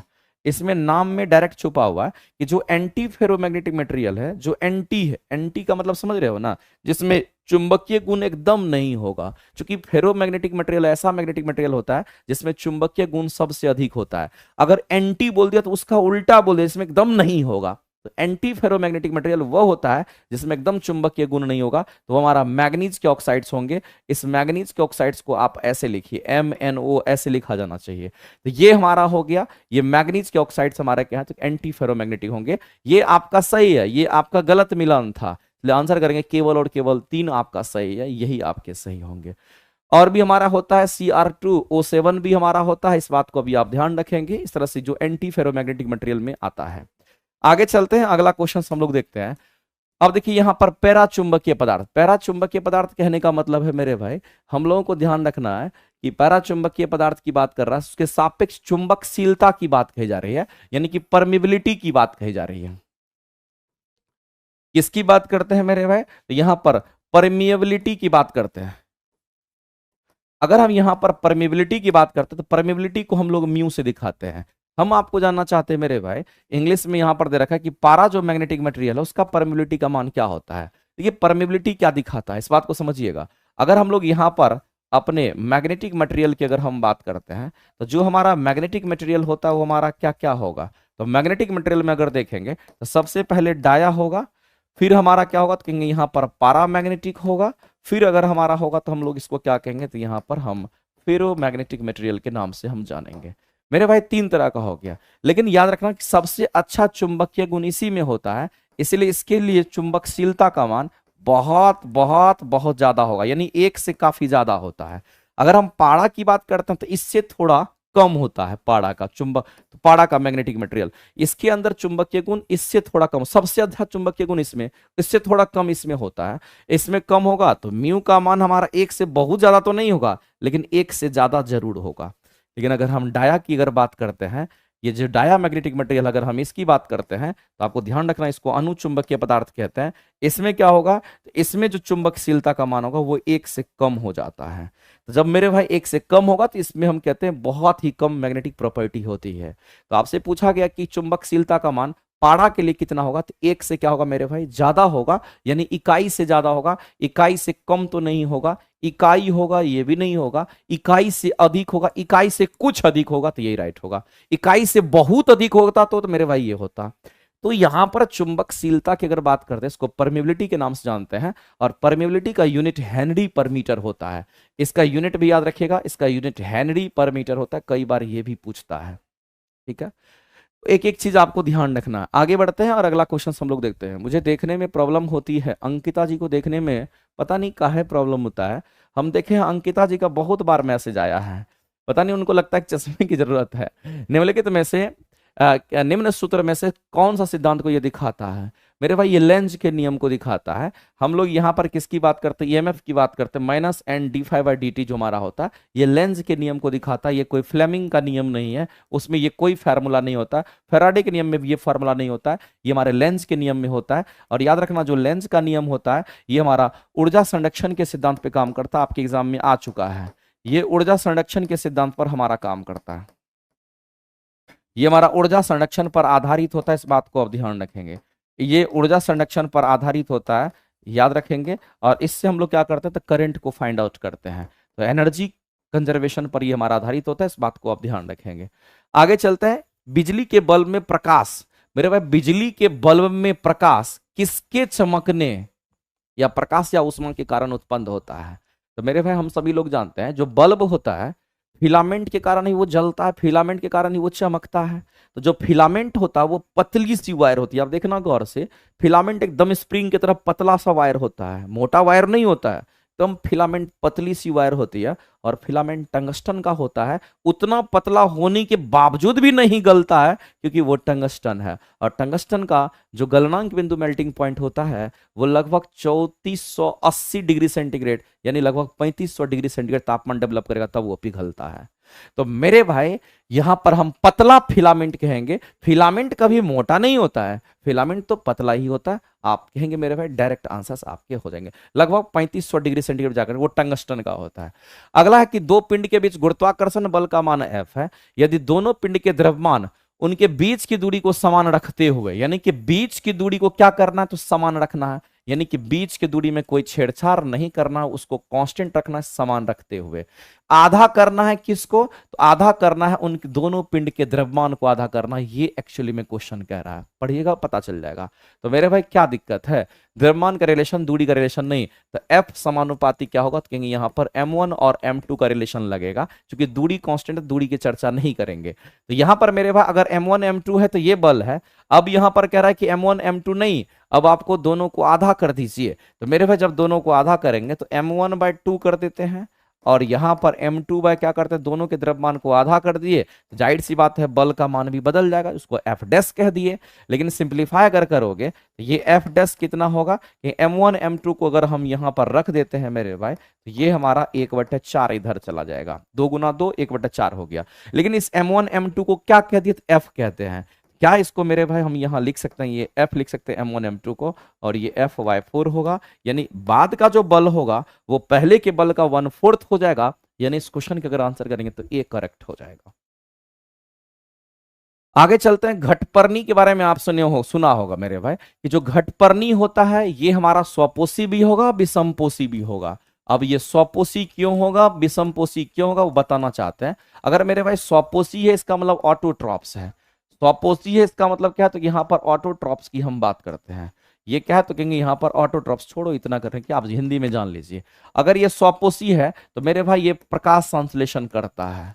ये क्या करेगा, तो कहेंगे यहाँ पर फोटोसिंथेसिस करता है, ये प्रकाश संश्लेषण करता है। ध्यान रखिएगा, अगर हम घटपर्णी की बात करते हैं तो बहुत सारे ऐसे प्लांट हो, जैसे पीचर प्लांट की हम बात कर रहे हैं, तो पीचर प्लांट हो गया, नेफ्थलीन हो गया। तो पीचर प्लांट हमारा घटपर्णी पौधा होता है जो मिट्टी से कीट को खाता है। तो अगर भोजन करता है तो किसी दूसरे से भोजन करता है तो विषमपोषी हो गया। और स्वपोषी क्यों हो गया, क्योंकि वो फोटोसिंथेसिस भी करता है। तो मेरे भाई आंशिक रूप से अगर देखिएगा तो वो स्वपोषी भी है, और आंशिक रूप से देखिएगा तो विषमपोषी भी है। चूंकि कीट खाता है तो विषमपोषी, और अगर फोटोसिंथेसिस करके चूंकि प्लांट है ग्रो करता है तो वह स्वपोषी भी होगा। इसका मतलब ये स्वपोषी के साथ साथ हमारा विषमपोषी भी होगा। लेकिन घटपर्णी की अगर हम बात करते हैं, जो घटपर्णी पौधा हमारा होता है ये स्वपोषी भी है, और साथ ही साथ ये क्या है, तो मेरे भाई हम कहेंगे यहाँ पर ये विषमपोषी भी है, चूंकि ये कीट खाता है। ये क्या करता है, कीट खाता है। विषमपोषी है क्योंकि ये क्या करता है, तो कहेंगे यहाँ पर कीट खाता है। दूसरी बात आप जान लीजिए कि घटपर्णी जो पादप होता है मेरे भाई, ये जो प्लांट हमारा है इसको हम लोग पीचर प्लांट कहते हैं। कौन सा प्लांट कहेंगे, इसको हम लोग यहाँ पर पीचर प्लांट के नाम से जानते हैं। ये बात भी ध्यान रखना, पीचर प्लांट को की अगर बात करते हैं, या फिर हम लोग नेफ्थलीन की बात करते हैं। किसकी बात कर रहे हैं मेरे भाई, हम यहाँ पर नेफ्थलीन की बात कर लेते हैं। ऐसे करके हमारा होता है, ये सब घटपर्णी ही, हमारा ड्रोसेरा भी होगा, यूट्रिकुलेरिया भी होगा, ये सब हमारा क्या होता है, कहेंगे यहाँ पर घटपर्णी होता है। लेकिन ये करता क्या है, तो आपको ध्यान रखना मेरे भाई, कि जो मिट्टी होती है, जो सॉइल होता है, जो मिट्टी है, मिट्टी के अंदर क्या करता है, तो नाइट्रोजन की कमी कर देता है। मिट्टी के अंदर क्या करेगा, मिट्टी में नाइट्रोजन की कमी ला देता है। मिट्टी में क्या करेगा, तो कहेंगे मिट्टी में ये नाइट्रोजन की हम बात कर रहे हैं, N2 की कमी ला देता है। N2 की क्या करता है, तो ये कमी कर देता है। ये बात आप ध्यान रखना, ये क्या करता है, मिट्टी में किसकी कमी करेगा, तो नाइट्रोजन की कमी कर देता है। ये भी आपको ध्यान रखना। तो मेरे भाई ये स्वपोषी क्यों है, क्योंकि ये फोटोसिंथेसिस करेगा, चूंकि प्लांट के रूप में। ये विषमपोषी क्यों है, क्योंकि ये कीट खाता है। हाँ बिल्कुल करवा देंगे, निश्चिंत रहिए। चूंकि तबीयत ठीक नहीं था शुभम जी, इसलिए इधर लगातार क्लास नहीं ले पाए थे, लेकिन अब चलेगी। ठीक है, अगले क्वेश्चन पे चलते हैं। गैस द्रव में बदलती है मेरे भाई, जो गैस है उसको किस में, तो द्रव में। तो गैस जब द्रव में बदलेगा तो उसको लिक्विफिकेशन कहते हैं। एक बात याद रखना मेरे भाई, अगर हमारा जो गैस है, अगर ये हमारा लिक्विड में बदल रहा है, गैस किस में बदल रहा है, लिक्विड में, यानी जो गैस है वह किस में परिवर्तित हो रहा है, वो हमारा यहाँ पर द्रव में परिवर्तित हो रहा है, ऐसा क्वेश्चन में आपको कह रहा है। लेकिन इस प्रोसेस को क्या कहते हैं? इस प्रोसेस को मेरे भाई लिक्विफिकेशन कहते हैं। इसको क्या कहेंगे? तो इसको हम लोग यहाँ पर लिक्विफिकेशन के नाम से जानते हैं। ये हमारा लिक्विफिकेशन का प्रोसेस होगा। अब अगर लिक्विफिकेशन के जो प्रोसेस होते हैं, इसके लिए कुछ कंडीशन होता है, इसके लिए कुछ शर्त होता है। ये कंडीशन आपको ध्यान रखना है, ये शर्त आपको ध्यान रखना, और ये शर्त एग्जाम में पूछता है। शर्त में क्या होगा? तो मेरे भाई एक चीज जान लीजिए कि अगर कोई गैस अगर हमारा द्रव बनेगा, जैसे कि आप ऐसे समझ लीजिए वाष्प है, पानी की तीसरी अवस्था वाष्प होती है। अगर पानी बनेगा तापमान घटाना पड़ेगा। इसका मतलब है कि अगर हमारा यहाँ पर वाष्प अगर पानी बनेगा तो तापमान घटेगा, तो वहां भी लिक्विफिकेशन होगा। हम कहेंगे यहाँ पर वाष्प एक प्रकार का गैस है और पानी एक प्रकार का द्रव है, तो मेरे भाई वाष्प से द्रव यानी कि गैस से द्रव, तो लिक्विफिकेशन वहां भी होगा, इसलिए वहां तापमान घटाए हैं। तो मेरे भाई टेम्परेचर जो होगा हमारा क्या होगा? कि यहाँ पर निम्न तापमान की हम बात करेंगे, यानी तापमान जो होना चाहिए वो कैसा होना चाहिए? तो निम्न तापमान होना चाहिए। लेकिन तापमान तो निम्न होगा, लेकिन मेरे भाई दाब क्या होगा? तो कहेंगे यहाँ पर दाब की अगर हम बात करेंगे तो, लेकिन दाब कैसा होगा? तो यहाँ पर उच्च दाब होना चाहिए। ये इसके पीछे का मेन कंसेप्ट होता है और कई बार इस पर क्वेश्चन पूछा गया है। तो मेरे भाई दाब को बढ़ाकर ताप को घटाकर, यानी इस क्वेश्चन का आंसर क्या करेंगे? तो ऑप्शन नंबर आपका बी राइट हो जाएगा। आगे चलते हैं। अगला अगला क्वेश्चन कहता है कि तीक्ष्ण मोड़ पर मोटर कार में बैठा व्यक्ति आगे की ओर झुक जाता है। तो मेरे भाई यहां पर बोला गया कि तीक्ष्ण मोड़ पर मोटर कार में बैठा व्यक्ति ऐसे आगे की ओर झुक जाता है। आगे की ओर बोला है, लेफ्ट साइड राइट साइड नहीं बोला है, बाहर की ओर नहीं बोला, आगे की ओर झुक जाता है। तो मेरे भाई जब झुकने की बात आती है, झटका लगेगा तभी तो लोग झुकता है। इसका मतलब वो इनर्शिया है, वो जड़त्व है। तो आप यहां पर क्या कहेंगे? वो जड़त्व के कारण, झटका के कारण वो झुकता है। आगे चलते हैं। अगला क्वेश्चन, निम्नलिखित में से पराध्वनि जिसको हम लोग अल्ट्रासोनिक कहते हैं, तो मेरे भाई अल्ट्रासोनिक वेव का इस्तेमाल कहां पे करते हैं? क्योंकि अल्ट्रासोनिक वेव का फ्रीक्वेंसी बहुत अधिक होता है। इसका इस्तेमाल हम लोग मेटल डिटेक्शन में करते हैं। मेटल डिटेक्शन मतलब बहुत सारे ऐसे मेटल होते हैं जिसमें दरारें होती है, उसका पता लगाने के लिए भी इस्तेमाल करते हैं। साथ ही साथ सोनार वगैरह में भी अल्ट्रासोनिक का इस्तेमाल किया जाता है। समुद्री गहराई को पता लगाने के लिए, समुद्र की गहराई को पता नहीं लगाने के लिए सोनार में भी उसको फिट करते हैं, उससे वेव निकलता है अल्ट्रासोनिक वेव, क्योंकि इसकी फ्रीक्वेंसी बहुत अधिक होती है।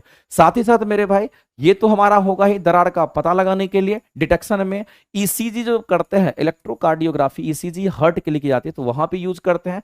ट्यूमर का भी पता लगाने के लिए यूज करते हैं। और पित्ताशय में पथरी को बारीक कणों में तोड़ता है, तो अल्ट्रासोनिक हमारा वेव ही तोड़ता है। ये सभी स्टेटमेंट मेरे भाई सही है। तो 1 2 3 4 हमारा तीनों के चारों सही होंगे, तो उपयुक्त में से डी के साथ आप जाएंगे, क्योंकि इसकी फ्रीक्वेंसी बहुत अधिक होती है और इसको डॉक्टर लोग इस्तेमाल करता है। अगर हम लोग इसको देखते हैं तो मेरे भाई यहां पर ध्यान रखना है कि मिल्क ऑफ मैग्नीशिया दे रखा है और सोडियम हाइड्रोक्साइड दे रखा है। हम सभी लोग जानते हैं, अगर सोडियम हाइड्रोक्साइड्स की अगर हम बात करते हैं, ये जो सोडियम हाइड्रोक्साइड्स हमारा यहाँ पर क्या है? तो NaOH को कहते हैं। और जो सोडियम हाइड्रोक्साइड है, इसका पीएच मान लगभग 10 होता है, तो डी का हमारा 1 हो गया। अगर डी का 1 हो जाएगा तो मेरे भाई इस क्वेश्चन के आंसर नहीं, सॉरी, इसका डी का 1 नहीं होगा, ये 10 नहीं होता, ये 14 होता, क्योंकि मेरे भाई ये हमारा स्ट्रॉन्ग बेस होता है। सोडियम हाइड्रोक्साइड स्ट्रॉन्ग बेस होता है। ये हमारा कैसा होगा? तो यहाँ पर स्ट्रॉन्ग बेस होगा, सॉरी, ये हमारा क्या होगा? तो यहाँ पर स्ट्रॉन्ग बेस होगा। तो सिर्फ हमारा यहाँ पर सोडियम हाइड्रोक्साइड नहीं, यहाँ पर हम कहेंगे सोडियम हाइड्रोक्साइड हो गया या फिर पोटेशियम हाइड्रोक्साइड हो गया, जिसको KOH कहते हैं।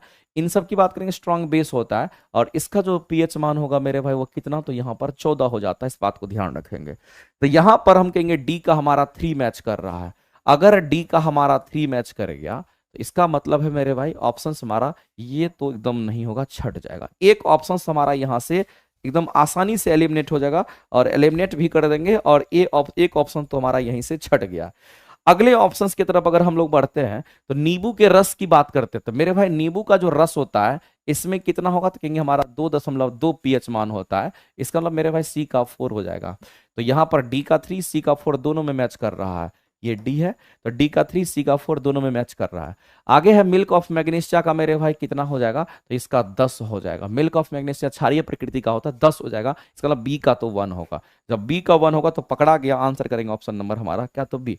और याद रखना, जठर रस जो हमारा होता है, जिसको हम लोग गैस्ट्रिक ग्लैंड कहते हैं, गैस्ट्रिक ग्लैंड के अंदर जठर रस होता है, और गैस्ट्रिक ग्लैंड हमारा स्टमक में होता है, जिसमें HCl होता है, हाइड्रोक्लोरिक अम्ल। और हम लोग कहते हैं मेरे भाई कि वो हमारा प्रबल अम्ल होता है, जिसका पीएच मान आप 1.2 तक चला जाता है, इसलिए आंसर करेंगे बी। आगे बढ़ते हैं, अगला क्वेश्चन है कि चुंबकीय रेखा के संदर्भ में बता दीजिए मेरे भाई, चुंबकीय बल रेखा कैसी होती है मेरे भाई, क्लोज्ड कर्व बनाती है, सही है। अधिक प्रबल क्षेत्र होगी तो पास पास क्षेत्र रेखा होगी, ये भी सही है। दो क्षेत्र रेखा एक दूसरे को प्रतिच्छेदित नहीं करती है, ये भी स्टेटमेंट है। तो मेरे भाई तीनों के तीनों स्टेटमेंट सही है, तो उपयुक्त में से एक से अधिक का साथ आप जाइए, चूंकि तीनों स्टेटमेंट आपके राइट हैं। आगे चलते हैं, अगला क्वेश्चन है कि साइनोबैक्टीरिया के बारे में बोला गया, जिसको नील हरित सवाल कहते हैं। तो मेरे भाई टेक्निकल भाषा में साइनोबैक्टीरिया एक प्रकार का बैक्टीरिया होता है, और इसको ब्लू ग्रीन अलगी नील हरित सवाल के नाम से हम लोग जानते हैं। लेकिन ये साइनोबैक्टीरिया मेरे भाई याद रखना, ये वो बैक्टीरिया है जो फोटोसिंथेसिस भी करता है, ये स्वपोषी होता है, अपना भोजन खुद बनाता है। लेकिन बोला कि जब अपना भोजन खुद बनाता है, इसमें कौन सा क्लोरोफिल होगा? जाहिर सी बात, अगर ये स्वपोषी होगा, कोई भी स्वपोषी होता है तो उसमें क्लोरोफिल होता है, लेकिन इसमें कौन सा क्लोरोफिल होगा? तो मेरे भाई याद रखना, ये क्लोरोफिल बी इसमें पाया जाता है। इसमें साइनोबैक्टीरिया फेमस है क्लोरोफिल बी के लिए, इसको ध्यान रखना। क्लोरोफिल ए किसमें होता है? तो सभी पौधे में क्लोरोफिल ए होता है, लेकिन साइनोबैक्टीरिया में क्लोरोफिल बी होता है, इस बात को आप ध्यान रखिएगा, क्वेश्चन आता है। आगे चलते हैं, अगला क्वेश्चन। अगला क्वेश्चन मेरे भाई एकदम आसान है, कह रहा है कि जिस न्यूक्लिक एसिड के अंदर, देखो न्यूक्लिक एसिड दो ही है हमारा, एक डीएनए है, एक आरएनए है। तो डीऑक्सी राइबो न्यूक्लिक एसिड या फिर राइबो न्यूक्लिक एसिड के नाम से हम लोग जानते हैं। तो आप सभी लोग मेरे भाई जानते होंगे कि न्यूक्लिक एसिड में जो डीऑक्सी राइबोज हमारा होता है, यानी डीएनए की बात कर रहा है, क्या डीऑक्सी राइबोज को आरएनए कहते हैं? बिल्कुल गलत है, यहां आरएनए लिख करके मेरे भाई गलत कर दिया, तो ये स्टेटमेंट छट गया। अगला, न्यूक्लिक एसिड में कहता है कि अगर राइबोज है तो राइबोज तो मेरे भाई राइबोसोम में होगा, तो यहां डीएनए कैसे हो गया? तो ये उल्टा दे रखा है, तो ना तो एक सही है ना तो दो सही है, आंसर करेंगे सी। आगे नीचे दिए गए कथन के बारे में आपको बताना है और एक दूसरे के बारे में बताना है कि क्या है। मेरे भाई श्वसनी पथ कहने का मतलब जो हमारा रेस्पिरेटरी जो हमारा पाथ होता है, हम लोग जिससे सांस लेते हैं, जो सांस की नली है, उसके बारे में पूछा गया है। बताइए इस क्वेश्चन का आंसर। थोड़ी तबीयत ठीक नहीं है, लेकिन फिर भी क्वेश्चन का डिस्कशन हम आपको कर दे रहे हैं। लेकिन आप सभी लोग मेरे भाई ध्यान रखिएगा, सभी लोग सेशन को लाइक भी कीजिएगा। और अगर किसी को लगता है कि अगर साइंस के लिए अगर आपको कहीं से भी अगर कोई भी दिक्कत है, कि अगर आपको लगता है कि आपका बेसिक बहुत वीक है, तो आप अखंड ज्योति बैच जरूर कर लेना, क्योंकि उसमें अच्छे कंटेंट को हम पढ़ा रहे हैं। और आज भी क्लासेस हुई है लगातार, उसमें क्लासेस सब आपकी होती रहेगी, ठीक है। इधर थोड़ा सा डिस्टर्ब इसलिए हो गया था क्योंकि मेरी खुद की तबीयत ठीक नहीं थी। श्वसनी पथ की अगर बात करते हैं तो रेस्पिरेटरी सिस्टम की हम बात करेंगे। मेरे भाई रेस्पिरेटरी सिस्टम में क्या होता है, जैसे कि आप ऐसे समझ लीजिए कि हमारे माइटोकॉन्ड्रिया के अंदर भी क्या होता है, जैसे मान लेते हैं कि ग्लाइकोलिसिस होता है, ग्लूकोज टूटता है। तो यहां पर आपको ध्यान रखना है कि ये एक पाथ हमारा ऐसा पाथ हो जिसको एम्फीबोलिक बोलते हैं, एफी नहीं बोलते हैं, इसको एम्फीबोलिक पाथ बोलते हैं। इसमें क्या होता है कहेंगे, यहाँ पर हमारे ग्लूकोज वगैरह टूटते हैं, ये हमारा श्वसनी पाथ होता है। श्वसन के दौरान ग्लूकोज टूटता है, एनर्जी का निर्माण होता है, कहां पे? तो माइटोकॉन्ड्रिया में।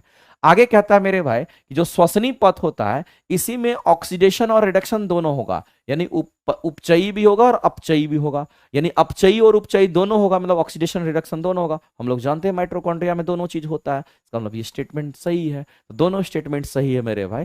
हम ऐसे तौर पे कहेंगे कि हमारा ए और बी सही है, और इसी ऑक्सीडेशन रिडक्शन को हम लोग एम्फीबोलिक कहते हैं, जिसमें हम कहेंगे एनाबोलिज्म या कैटाबोलिज्म और एनाबोलिज्म भी हमारा होता है। अपाचपी उपचपी लिखा हुआ है, इसका मतलब मेरे भाई उसी से रिलेटेड है, ये इसको सपोर्ट करता है। तो कहेंगे रीजन जो है करेक्ट एक्सप्लेनेशन दे रहा है, तो एसर्शन और रीजन दोनों सही है, और जो रीजन है वो करेक्ट एक्सप्लेनेशन। अगला कह रहा है निम्नलिखित में से कौन सा सुमेलित नहीं है? तो मेरे भाई कौन सा सुमेलित नहीं है? सबसे पहला है कि संधि शोथ किसको कहते हैं? संधि शोथ मेरे भाई किसको कहेंगे? आप सभी लोग बता दीजिए। हिंदी में संधि शोथ बोलते हैं। देखो संधि का मतलब ज्वाइंट होता है, आपके बॉडी में जो संधि है उसको हम लोग ज्वाइंट कहते हैं। लेकिन गठिया का नाम आपने सुना होगा, गठिया का नाम सुने होंगे मेरे भाई। जो गठिया होता है वो जोड़ में ही होता है, जहां पे ज्वाइंट्स होगा वहीं पे दर्द होता है, उसी को गठिया कहते हैं। एक्चुअली में गठिया क्या होता है, आपके बॉडी में अगर यूरिक एसिड बढ़ता चला जाता है, बढ़ता चला जाता है, अगर आप सही पर प्रॉपर उसका देखभाल अगर नहीं कर पाते हैं, यूरिक एसिड लेवल जब अपने चरम पर जाता है तो वह क्रिस्टल फॉर्मेशन कर देता है, यानी कि वहां पर एक हार्ड जैसा पदार्थ फॉर्मेशन हो जाता है लिक्विड से, और वही हार्ड पदार्थ जब जमा हो जाता है, आप चलेंगे तो बहुत तेज पेन होगा। तो ऐसी परिस्थिति में मेरे भाई हम कहेंगे जोड़ में यूरिक अम्ल का जमना, हम कहेंगे ये स्टेटमेंट हमारा सही है, क्योंकि इसको गठिया कहते हैं। ये हमारा क्या, तो कहेंगे यहाँ पर गठिया बीमारी है, ये सही है। आपको गलत दे रखा था लेकिन ये सही है। अस्थि सुस्थिरता की अगर बात करते हैं मेरे भाई, इसको ऑस्टियोपोरोसिस के नाम से जानते हैं। इसको हम लोग किसके नाम से जानते हैं? आप जानते होंगे मेरे भाई, इसको ऑस्टियोपोरोसिस के नाम से हम लोग जानते हैं। ऑस्टियोपोरोसिस बोले या ऑस्टियोमलेशिया बोले, तो ये किसकी कमी से होता है? एक बात तो हम लोग जानते हैं, ये विटामिन डी की कमी से होता है।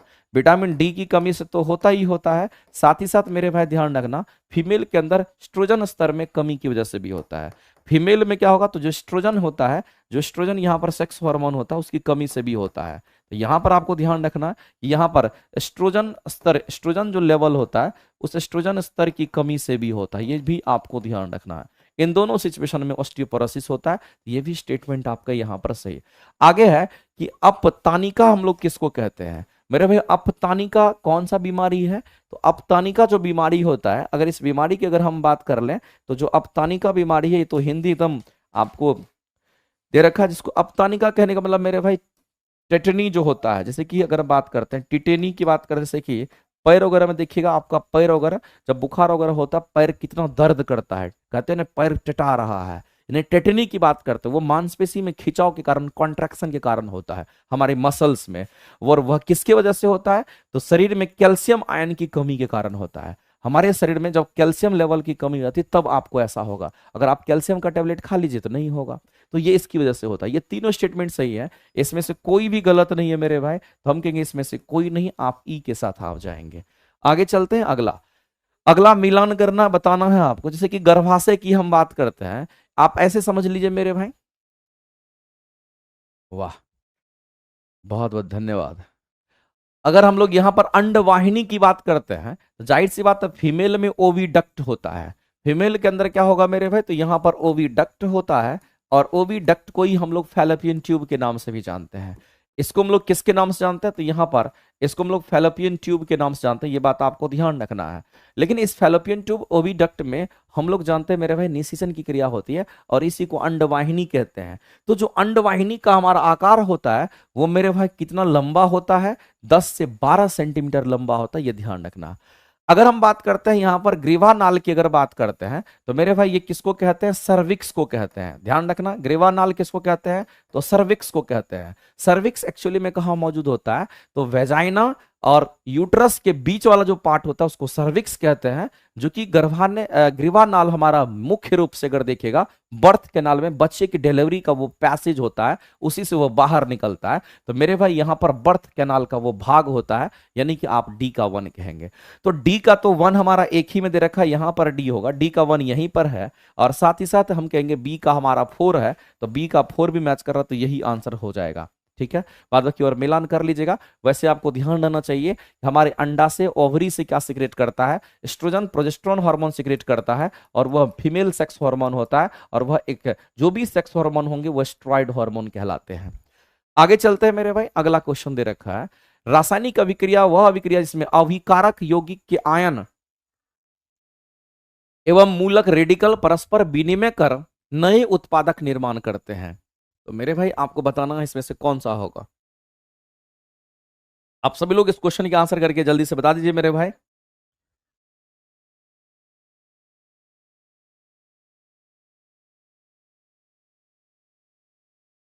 कह रहा है रासायनिक अभिक्रिया वह प्रकार जिसमें अभिकारक यौगिक के आयन एवं रेडिकल्स की बात कर रहा, आयंस एवं मूलक जिसको रेडिकल कहते हैं, परस्पर विनिमय कर, यानी कि आपस में वो टूट करके एक नए उत्पादक का निर्माण करते हैं, उसको अपघटन अभिक्रिया के नाम से हम लोग जानते हैं। लेकिन कौन सा? तो कहेंगे इसको उभय अपघटन अभिक्रिया के नाम से जानते हैं। ये उभय अपघटन अभिक्रिया हमारा होता है, यानी कि इसमें रेडिकल और आयंस दोनों शामिल होता है। इसमें रेडिकल भी होगा। रेडिकल कहने का मतलब हमारा प्लस माइनस, जो हम लोग डेल्टा प्लस डेल्टा माइनस लेते हैं उसकी हम बात कर रहे हैं। तो इसमें रेडिकल और आयन दोनों शामिल होते हैं। आगे दे रखा है, अगर किसी का पीएच मान अगर 4 दे रखा है तो उपस्थित हाइड्रोजन आयन की संख्या क्या होगी? मेरे भाई एक बार याद रखना, जो हाइड्रोजन आयन होता है इसको H प्लस से दिखाते हैं। अगर इसकी वैल्यू मान लेते हैं कि हमारा 1 गुना में 10 के पावर कितना, तो -4 इतना मोल प्रति लीटर होता है। और याद रखना किसी भी H प्लस आयन का कंसेंट्रेशन की बात करें उसका यूनिट मोल पर लीटर होगा। अगर इसका पीएच मान अगर निकालने के लिए जाओगे तुम कहोगे सर फॉर्मूला यूज करिए, और आप क्या करोगे तो यहाँ पर H प्लस को रख दोगे, और नेगेटिव तो हमारा लॉग रहेगा ही लॉग, और H प्लस की वैल्यू कितनी, तो 10 के पावर -4, 1 लिखिए या ना लिखिए कोई फर्क नहीं पड़ता। सॉल्व करने का तरीका है, लॉग में अगर रहता है तो -4 इधर आएगा तो हम कहेंगे ये +4 कर देगा, और लॉग तो हमारा होगा 10 हमारा होगा, और लॉग जो हमारा होता है उसका बेस 10 छुपा होता है, वो 10 होता है, हमेशा याद रखना। और log 10 बेस 10 की जो वैल्यू होती है वो कितनी होती है, तो log 10 और बेस 10 की जो वैल्यू होती है वो आपको ध्यान रखना, उसकी वैल्यू 1 होती है। तो ये 4 हो गया और ये 1 हो गया, गुना कर दोगे तो ये 4 हो गया, तो यहां पर जो pH मान आपको निकल करके आ गया वो आपका 4 आ गया है। तो ऐसी परिस्थिति में अगर pH मान अगर 4 आ गया है तो मेरे भाई pH मान आपको 4 ही तो लाना था, तो आपको देख करके भी पता चल रहा है कि यही होगा, क्योंकि यहां पर 7 pH मान है तो यहां 7 हो जाएगा, यहां 14 है तो यहां 14 हो जाएगा, देख करके ही लग रहा है, इसमें कुछ सोचना ही नहीं है। आगे चलते हैं। जब किसी कम सक्रिय धातु को मेरे भाई, जब हमारा कोई लिस्ट रिएक्टिव एलिमेंट को अधिक सक्रिय धातु के धनायन के विलयन में डालते हैं तो वह क्या करेगा मेरे भाई, तो अधिक सक्रिय धातु क्या करेगा, तो कम सक्रिय धातु को यहां पर विस्थापित कर देगा। तो सक्रिय धातु का विस्थापन कोई क्रिया नहीं होगा, कम सक्रिय धातु का क्या होगा मेरे भाई, तो विस्थापन कर देगा। इस क्वेश्चन के आंसर गलत दे रखे थे, आंसर सही कर लेना। आगे संतृप्त हाइड्रोकार्बन हम लोग उसको कहते हैं जिसमें कार्बन कार्बन के बीच में सिंगल बॉन्ड बनेगा। तो मेरे भाई कार्बन कार्बन के बीच में अगर सिंगल बॉन्ड है तो ये संतृप्त हाइड्रोकार्बन होगा। और ध्यान रखना, जो कार्बन कार्बन के बीच में सिंगल बॉन्ड होता है वो आपका टेट्राहेड्रल स्ट्रक्चर होता है, क्योंकि एक ही यहां पर सिग्मा बॉन्ड है। जब एक ही सिग्मा बॉन्ड होगा तो ये sp3 हाइब्रिडाइज्ड हो जाता है, और जब sp3 हाइब्रिडाइज होगा तो 3 गो p ऑर्बिटल, 1 गो s ऑर्बिटल, इसका मतलब मेरे भाई ये टेट्राहेड्रल होगा। ये कैसा होगा तो कहेंगे हमारा यहां पर ये टेट्राहेड्रल स्ट्रक्चर का होता है, तो ये भी हमारा सही है। दूसरी बात आपको ध्यान रखना है मेरे भाई, कि दूसरा बात आपको ध्यान ये रखना है कि यहां पर कार्बन कार्बन में जो बॉन्ड एंगल हमारा बनेगा वो 109 डिग्री हमारा नहीं बनेगा, यही आपको बताना था, चूंकि नहीं खोज रहा है। कार्बन कार्बन के बीच में जो हमारा बॉन्ड एंगल बनेगा मेरे भाई, वो कितना डिग्री बॉन्ड एंगल बनेगा, तो कार्बन कार्बन के बीच में एक्चुअली में यहां पर सिग्मा बॉन्ड आपको दे रखा है, और जब कार्बन कार्बन के बीच में अगर सिग्मा बॉन्ड अगर आपको दे रखा है तो यहां पर आपको ध्यान रखना है मेरे भाई, यहां पर कितना डिग्री का फॉर्मेशन करेगा, तो यहां पर 180 डिग्री कोण का निर्माण करेगा। कार्बन कार्बन के बीच में डबल बॉन्ड भी होगा तो 180 डिग्री का निर्माण करेगा। यहां पर 109 डिग्री हमारा नहीं होगा, ये कार्बन और हाइड्रोजन जैसे कि अगर CH4 की बात करते हैं, यहां पर एक हाइड्रोजन यहां पर, एक हाइड्रोजन हमारा यहां पर, और एक हाइड्रोजन अगर हमारा यहां पर होता है, इसके बीच में जो ये बॉन्ड एंगल हमारा होता है मीथेन में, ये जो बॉन्ड एंगल हमारा होता है, ये बॉन्ड एंगल हमारा कितना होगा मेरे भाई, ये आपका 109 डिग्री के आसपास होता है। 109 डिग्री 5 मिनट होगा, यहां जो बॉन्ड एंगल होगा वो 109 डिग्री 5 मिनट होगा। और ऐसे करके आपको ध्यान, 109 डिग्री 28 मिनट किसके बराबर होगा, तो मेरे वजह से CCl4 की बात करते, कार्बन टेट्राक्लोराइड कहते हैं। अब एक कार्बन से कितने क्लोरीन, तो एक क्लोरीन यहां पर है, एक क्लोरीन यहां है, एक क्लोरीन हमारा यहां है, और एक क्लोरीन हमारा यहां है।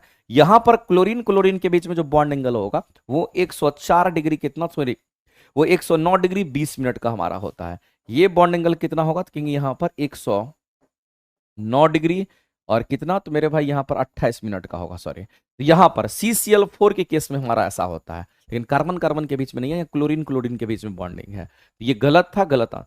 आगे चलते हैं। अगला, साबुन बनाने का जब प्रयोग करने वाले हमारे पदार्थ होते हैं वो कौन से होंगे, तो मेरे भाई हम सभी लोग जानते हैं जब साबुन बनाने की बात आती है तो आपको एक चीज ध्यान रखना है कि हमारा इसमें वसीय अम्ल हम लोग यूज करते हैं। किसका यूज करते हैं, तो वसीय अम्ल यूज करते हैं। उसके बाद NaOH यूज करते हैं, या फिर KOH का इस्तेमाल करते हैं, और साथ ही साथ ग्लिसरॉल का इस्तेमाल करते हैं। इसी का हम लोग इस्तेमाल करेंगे।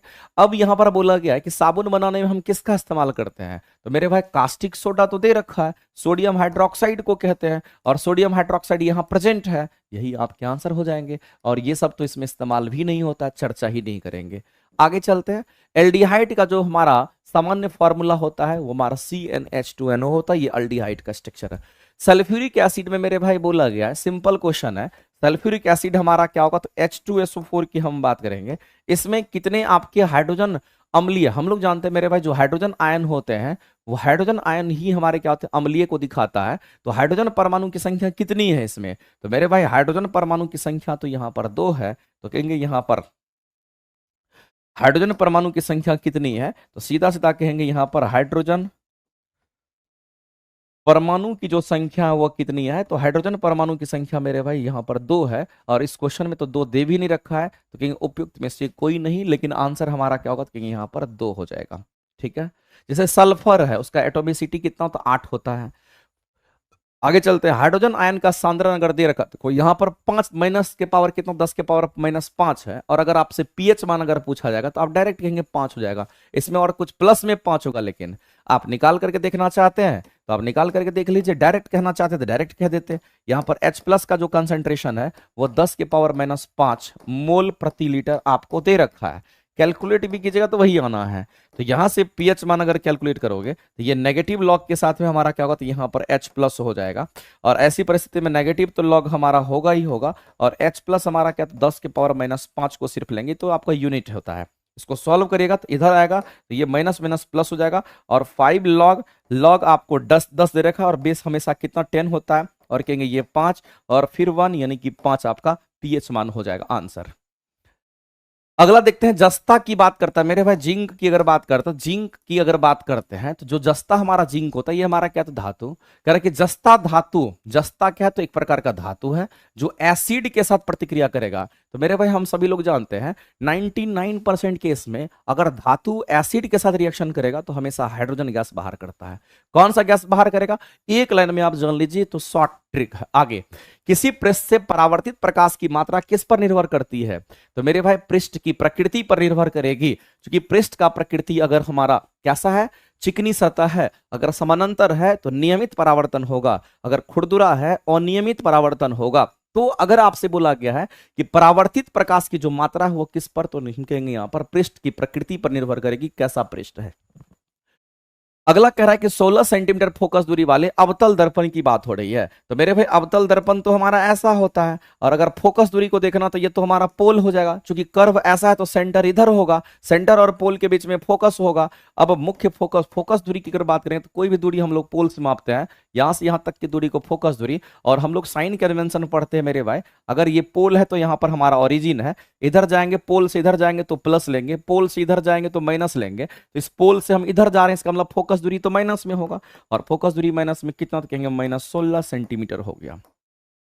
ये सामने वस्तु को 8 सेंटीमीटर पर रखना है, वस्तु की दूरी किसी भी सूरत में मेरे भाई माइनस में होता है। अब यहां से आपको भी निकालना है, तो मेरे भाई करना क्या है, तो 1/f का फॉर्मूला 1/v प्लस में 1/u लगा दीजिए। ये दर्पण का फॉर्मूला, आपको भी चाहिए ना, भी बाहर करिए, और 1/f माइनस में 1/u हो जाएगा। यहां से आप वैल्यू रख दीजिए -16, माइनस माइनस प्लस कर देगा और ये 8 हो जाएगा। इसको सिंप्लीफाई अगर करोगे तुम तो -16 और 8 का एलसीएम 16 हो जाएगा, और ये -1 होगा, 8 दूनी 16, यानी 1/, कितना, तो कहेंगे मेरे भाई यहाँ पर 16 होगा। और फाइनली अगर हम v की वैल्यू कैलकुलेट करेंगे तो वह कितना सेंटीमीटर, 16 सेंटीमीटर हमारा होगा। इसमें से 16 सेंटीमीटर दे भी नहीं रखा है, उपयुक्त में से कोई नहीं। यानी इस क्वेश्चन का अगर आंसर करेंगे तो हमारा यहाँ पर वस्तु की दूरी, प्रतिबिंब की दूरी 16 सेंटीमीटर की दूरी पर बनेगा, और ये प्लस में है, इसका मतलब काल्पनिक प्रतिबिंब बनेगा दर्पण के पीछे। अगर मेरे भाई संयुग्मी फोकस संभव हमारा किसमें है, ये संयुग्मी फोकस कहने का मतलब है मेरे भाई कन्वर्जेंट फोकस की हम बात करते हैं। हम किसकी बात करते हैं, तो यहां पर कन्वर्जेंट फोकस की हम बात करते हैं, समझना गौर से। इसको कन्वर्जेंट फोकस के नाम से हम लोग जानते हैं। संयुग्मी फोकस कहने का मतलब है, इसको हम लोग किसके नाम से जानते हैं, तो हम लोग इसको यहां पर कन्वर्जेंट फोकस के नाम से जानते हैं। जैसे कि अगर आप कन्वर्जेंट फोकस की अगर बात करेंगे तो जो कन्वर्जिंग मिरर होगा वही होगा। तो कन्वर्जिंग मिरर आपका कौन सा होता है, एक तो मेरे भाई यहां पर कनकेव मिरर की हम बात करते हैं, तो मिरर में अगर कोई होगा तो हमारा कौन होगा, तो ये होगा। और अगर मान लेते हैं लेंस में अगर कोई होगा तो वह कौन सा होगा, तो लेंस में हम लोग यहाँ पर कॉन्वेक्स लेंस का ही इस्तेमाल करते हैं, ये हमारा यहाँ पर कॉन्वेक्स लेंस होगा। ये दोनों के दोनों हमारे क्या होंगे, तो कन्वर्जिंग लेंस, कन्वर्जिंग ही होते हैं, इसलिए इसमें कन्वर्जेंट फोकस हमें मिलता है। जैसे कि अगर कनकेव मिरर की बात करेंगे तो ये कुछ इस तरह से हमारा ये मिरर होता है, ये कनकेव मिरर हमारा है। अब इस पर ये हमारा क्या, तो यहाँ पर प्रधान अक्ष हमारा है, और इस पर क्या करते हैं, तो किसी भी प्रकाश को हम अगर आपतित करते हैं तो ये प्रकाश टकराने के बाद मेरे भाई समानांतर किरण अगर जाएगा तो टकराने के बाद फोकस पर आप यहाँ पर गिरेगी, और ऐसे करके कितनी भी प्रकाश को अगर डालोगे तो ये मुख्य फोकस से ही पास करेगी, ऐसे करके तो यहाँ पर हमारा फोकस होता है, ये हमारा फोकस होता है, और इसी फोकस पर फोकसित होगी, आप कितना भी गिराते जाओ इसी पर मिलता जाएगा। ये कन्वर्जेंट को दिखाता है। ऐसे ही कॉन्वेक्स लेंस में होता है, तो कॉन्वेक्स लेंस हमारा कुछ ऐसा होता है। इस पर अगर प्रकाश को आप इस तरह से गिराते हो तो प्रकाश गिरेगी और इसके दूसरे वाले फोकस पे जाएगी, प्रकाश जाएगी और इस तरह से दूसरे वाले फोकस पे जाएगी। तो ऐसे करके हम लोग देखते हैं, तो ये हमारा कन्वर्जेंट, ये भी कन्वर्जेंट, यानी कि दोनों के दोनों हमारे अभिसारी ही होते हैं। ये दर्पण में है तो ये लेंस में होता है, दोनों उल्टा होता है। तो ऐसी परिस्थिति में हमारे सामने मेरे भाई हम कहेंगे यहां पर अवतल दर्पण की हम बात करेंगे। किसकी बात करेंगे? दर्पण में कौन सा दर्पण? अवतल। लेंस में कौन सा लेंस? तो कहेंगे लेंस में उत्तल लेंस की हम बात करेंगे। तो आप देख लीजिए कॉम्बिनेशन, उत्तल लेंस है क्या? नहीं है। अवतल दर्पण है क्या? नहीं है। यहां पर ऑप्शन नंबर सी आपका राइट हो जाएगा इस क्वेश्चन के लिए, लेकिन दोनों इसके लिए हमारा यहां पर होगा। आगे चलते हैं, अगला क्वेश्चन दे रखा है कि जल में डूबी हुई सीधी छड़ मेरी भाई मुड़ी हुई प्रतीत होती है। आप ये एक्सपेरिमेंट अपने घर में भी कर सकते हो, कोई दिक्कत नहीं है। आप क्या कीजिए, एक ग्लास लीजिए कांच का और उसमें क्या कीजिए, पानी आप भर दीजिए और उसमें ऐसे पेन डालिए। पेन तो सीधा होता है, लेकिन जैसे पानी में डालोगे आपका पेन थोड़ा ऊपर उठा हुआ दिखेगा, टेढ़ा दिखाई देता है, क्योंकि आप जब देख रहे हैं तो वहां पर प्रकाश क्या हो रहा है, हवा से पानी में घुस रहा है, यानी माध्यम परिवर्तन हो रहा है, प्रकाश का अपवर्तन हो रहा है। और ऐसी स्थिति में उसी अपवर्तन के कारण आपको वो टेढ़ा दिखाई देता है। तो मेरे भाई प्रकाश के अपवर्तन के कारण ऐसा होता है। आगे देखते हैं, अगला कह रहा है कि यदि कोई वस्तु उत्तल लेंस के सामने, कहां पर? उत्तल लेंस के सामने 2f1 दूरी पर अगर रखी गई है तो प्रतिबिंब मेरे भाई कितने पर? तो 2f2 पर बनेगा। मैंने आपको पहले भी बताया था, अगर हम उत्तल लेंस की अगर बात करते हैं, ये हमारा कौन सा लेंस है? तो कहेंगे ये हमारा यहां पर उत्तल लेंस है। अगर इस उत्तल लेंस में अगर आप गौर से देखिएगा, यहां पर ऑप्टिकल सेंटर है, यहां पर आपका f1 है और उतनी ही दूरी पर अगर ये 2f1 है, तो ध्यान रखना मेरे भाई, इधर हम लोग फोकस की अगर बात करेंगे तो यहां पर हमारा f2 होगा और यहां पर हमारा 2f2 हो जाएगा। आपको ध्यान रखना, यदि वस्तु की अगर हम बात करेंगे, यदि वस्तु को 2f1 पर अगर हम रखेंगे तो प्रतिबिंब कहां पे? तो 2f2 पर बनेगा, ये आपका फिक्स होता है। और ऐसी परिस्थिति में ये और ये इन दोनों के साइज बराबर होंगे। ये वस्तु है, ये इमेज है। यहां ऑब्जेक्ट की बात कर रहे हैं, यहां इमेज की बात कर रहे हैं, बराबर डिस्टेंस में। अगर अनंत पर रहेगा तो प्रतिबिंब f2 पर बनेगा, अगर वस्तु को f1 पर रखेंगे तो प्रतिबिंब अनंत पर बनेगा। तो मेरे भाई जैसे जैसे आप नजदीक जाओगे वैसे वैसे दूर प्रतिबिंब भागता है। ये लेंस की कहानी होती है। ये सब बेसिक कंसेप्ट हम आपको अखंड ज्योति बैच में बहुत ही प्यार से, अगर किसी को लेंस हवा नहीं लग रहा है तो आपको बेसिक लेवल पर थ्योरी पढ़ना पड़ेगा। तो मेरे भाई एक चीज तो क्लियर हो गया, अगर हम वस्तु को 2f1 पर रखेंगे तो प्रतिबिंब 2f2 पर बनेगा। बताइए 2f1 पर अगर वस्तु को रख दिए तो प्रतिबिंब कहां पर बनेगा? तो मेरे भाई डायरेक्ट हम कहेंगे यहां बनेगा। आगे चलते हैं, अगला कह रहा है कि पादप में प्रकाश संश्लेषण। मेरे भाई प्लांट में प्रकाश संश्लेषण जो हमारा होता है वो पत्ती में होता है। पत्ती में जो पत्ती होती है, ग्रीन कलर की जो पत्ती होती है, उसी में क्लोरोफिल होता है, तो उसी में फोटोसिंथेसिस होता है जनरली। तो ऐसी परिस्थिति में आपको दे रखा फूल में होगा क्या? तो मेरे भाई नहीं, जड़ में होगा। नहीं, फोटोसिंथेसिस फूल और जड़ में थोड़ी होता है। तो मेरे भाई तना में बहुत कम होता है, नहीं के बराबर बहुत कम होता है, और पत्ती में सबसे अधिक होता है। इस क्वेश्चन के अगर आंसर यहां पर किया है ना तो वो पत्ती के हिसाब से किया है। तो मेरे भाई इस क्वेश्चन के अगर आंसर अगर तुम करोगे तो यहां पर ऑप्शन नंबर तुम ई के साथ जाना, क्योंकि ई हम इसलिए कह रहे हैं क्योंकि यहां पर पत्ती की बात करेंगे। तो मेरे भाई प्रकाश संश्लेषण द्वारा जो भोजन का निर्माण होता है, ज्यादा मात्रा में भोजन का निर्माण अगर होता है, ये नहीं बोला कि 5%, अगर 5% बोलता तब हम तना के साथ जाते, नहीं बोला है तब हम मान के चलेंगे वो पत्ती की बात कर रहा है, क्योंकि मैक्सिमम यहीं से होगा। पत्ती तो इसमें है नहीं, तब हम इसको भी छाड़ देंगे। तब आंसर क्या करेंगे? तो उपयुक्त में से कोई नहीं के साथ जाइए। लेकिन आप ध्यान रखना कि पत्ती में फोटोसिंथेसिस 95% आप समझ रहे हैं, मैक्सिमम यही है, और 5% कहने पर होगा, ऐसे नहीं आप मार सकते हैं। आगे चलते हैं, अगला आज का लास्ट क्वेश्चन है कि वायुमंडल में श्वसनांग द्वारा हम लोग क्या करते हैं? शुद्ध वायु को ग्रहण करते हैं और अशुद्ध वायु को हम लोग क्या करते हैं? बाहर निकाल देते हैं मेरे भाई। तो जाहिर सी बात है, ऑक्सीजन अगर लेते हैं कार्बन डाइऑक्साइड के रूप में बाहर निकालते हैं, तो ऐसी परिस्थिति में आपको ध्यान रखना है कि हमारा क्या होगा? तो ये हमारा श्वसन की क्रिया के दौरान होगा। लेकिन ये कौन सा श्वसन होगा मेरे भाई? तो हम ब्रीदिंग करते हैं, आप ऐसे समझिए ब्रीदिंग की बात होती है, यानी कि शुद्ध ऑक्सीजन तो लिए लेकिन अशुद्ध ऑक्सीजन बाहर निकलता है। इसको हम लोग क्या बोलते हैं? श्वासोच्छ्वास के नाम से जानते हैं, यानी कि इंग्लिश में आप टर्म को देखिए, इसको ब्रीदिंग कहते हैं। और ब्रीदिंग कहने का मतलब है कि आप कितना खींच सकते हैं और कितना छोड़ सकते हैं, वो ब्रीदिंग कैपेसिटी को दिखाता है। एक्चुअली में ये ब्रीदिंग का ही यहाँ पर हमारा टर्म है। तो चलिए आज का डिस्कशन हमारा कुछ इस तरीके से यहाँ पर खत्म होता है। फीवर है फिर भी आपके डिस्कशन को हमने कंप्लीट कराया, लेकिन आज मेरे भाई यहीं तक हम छोड़ देंगे, और नेक्स्ट क्लास में जो आपका रेस्ट 63 नंबर डिस्कशन बाकी है उसका नेक्स्ट क्लास में हम लोग क्या करेंगे? तो डिस्कशन करेंगे।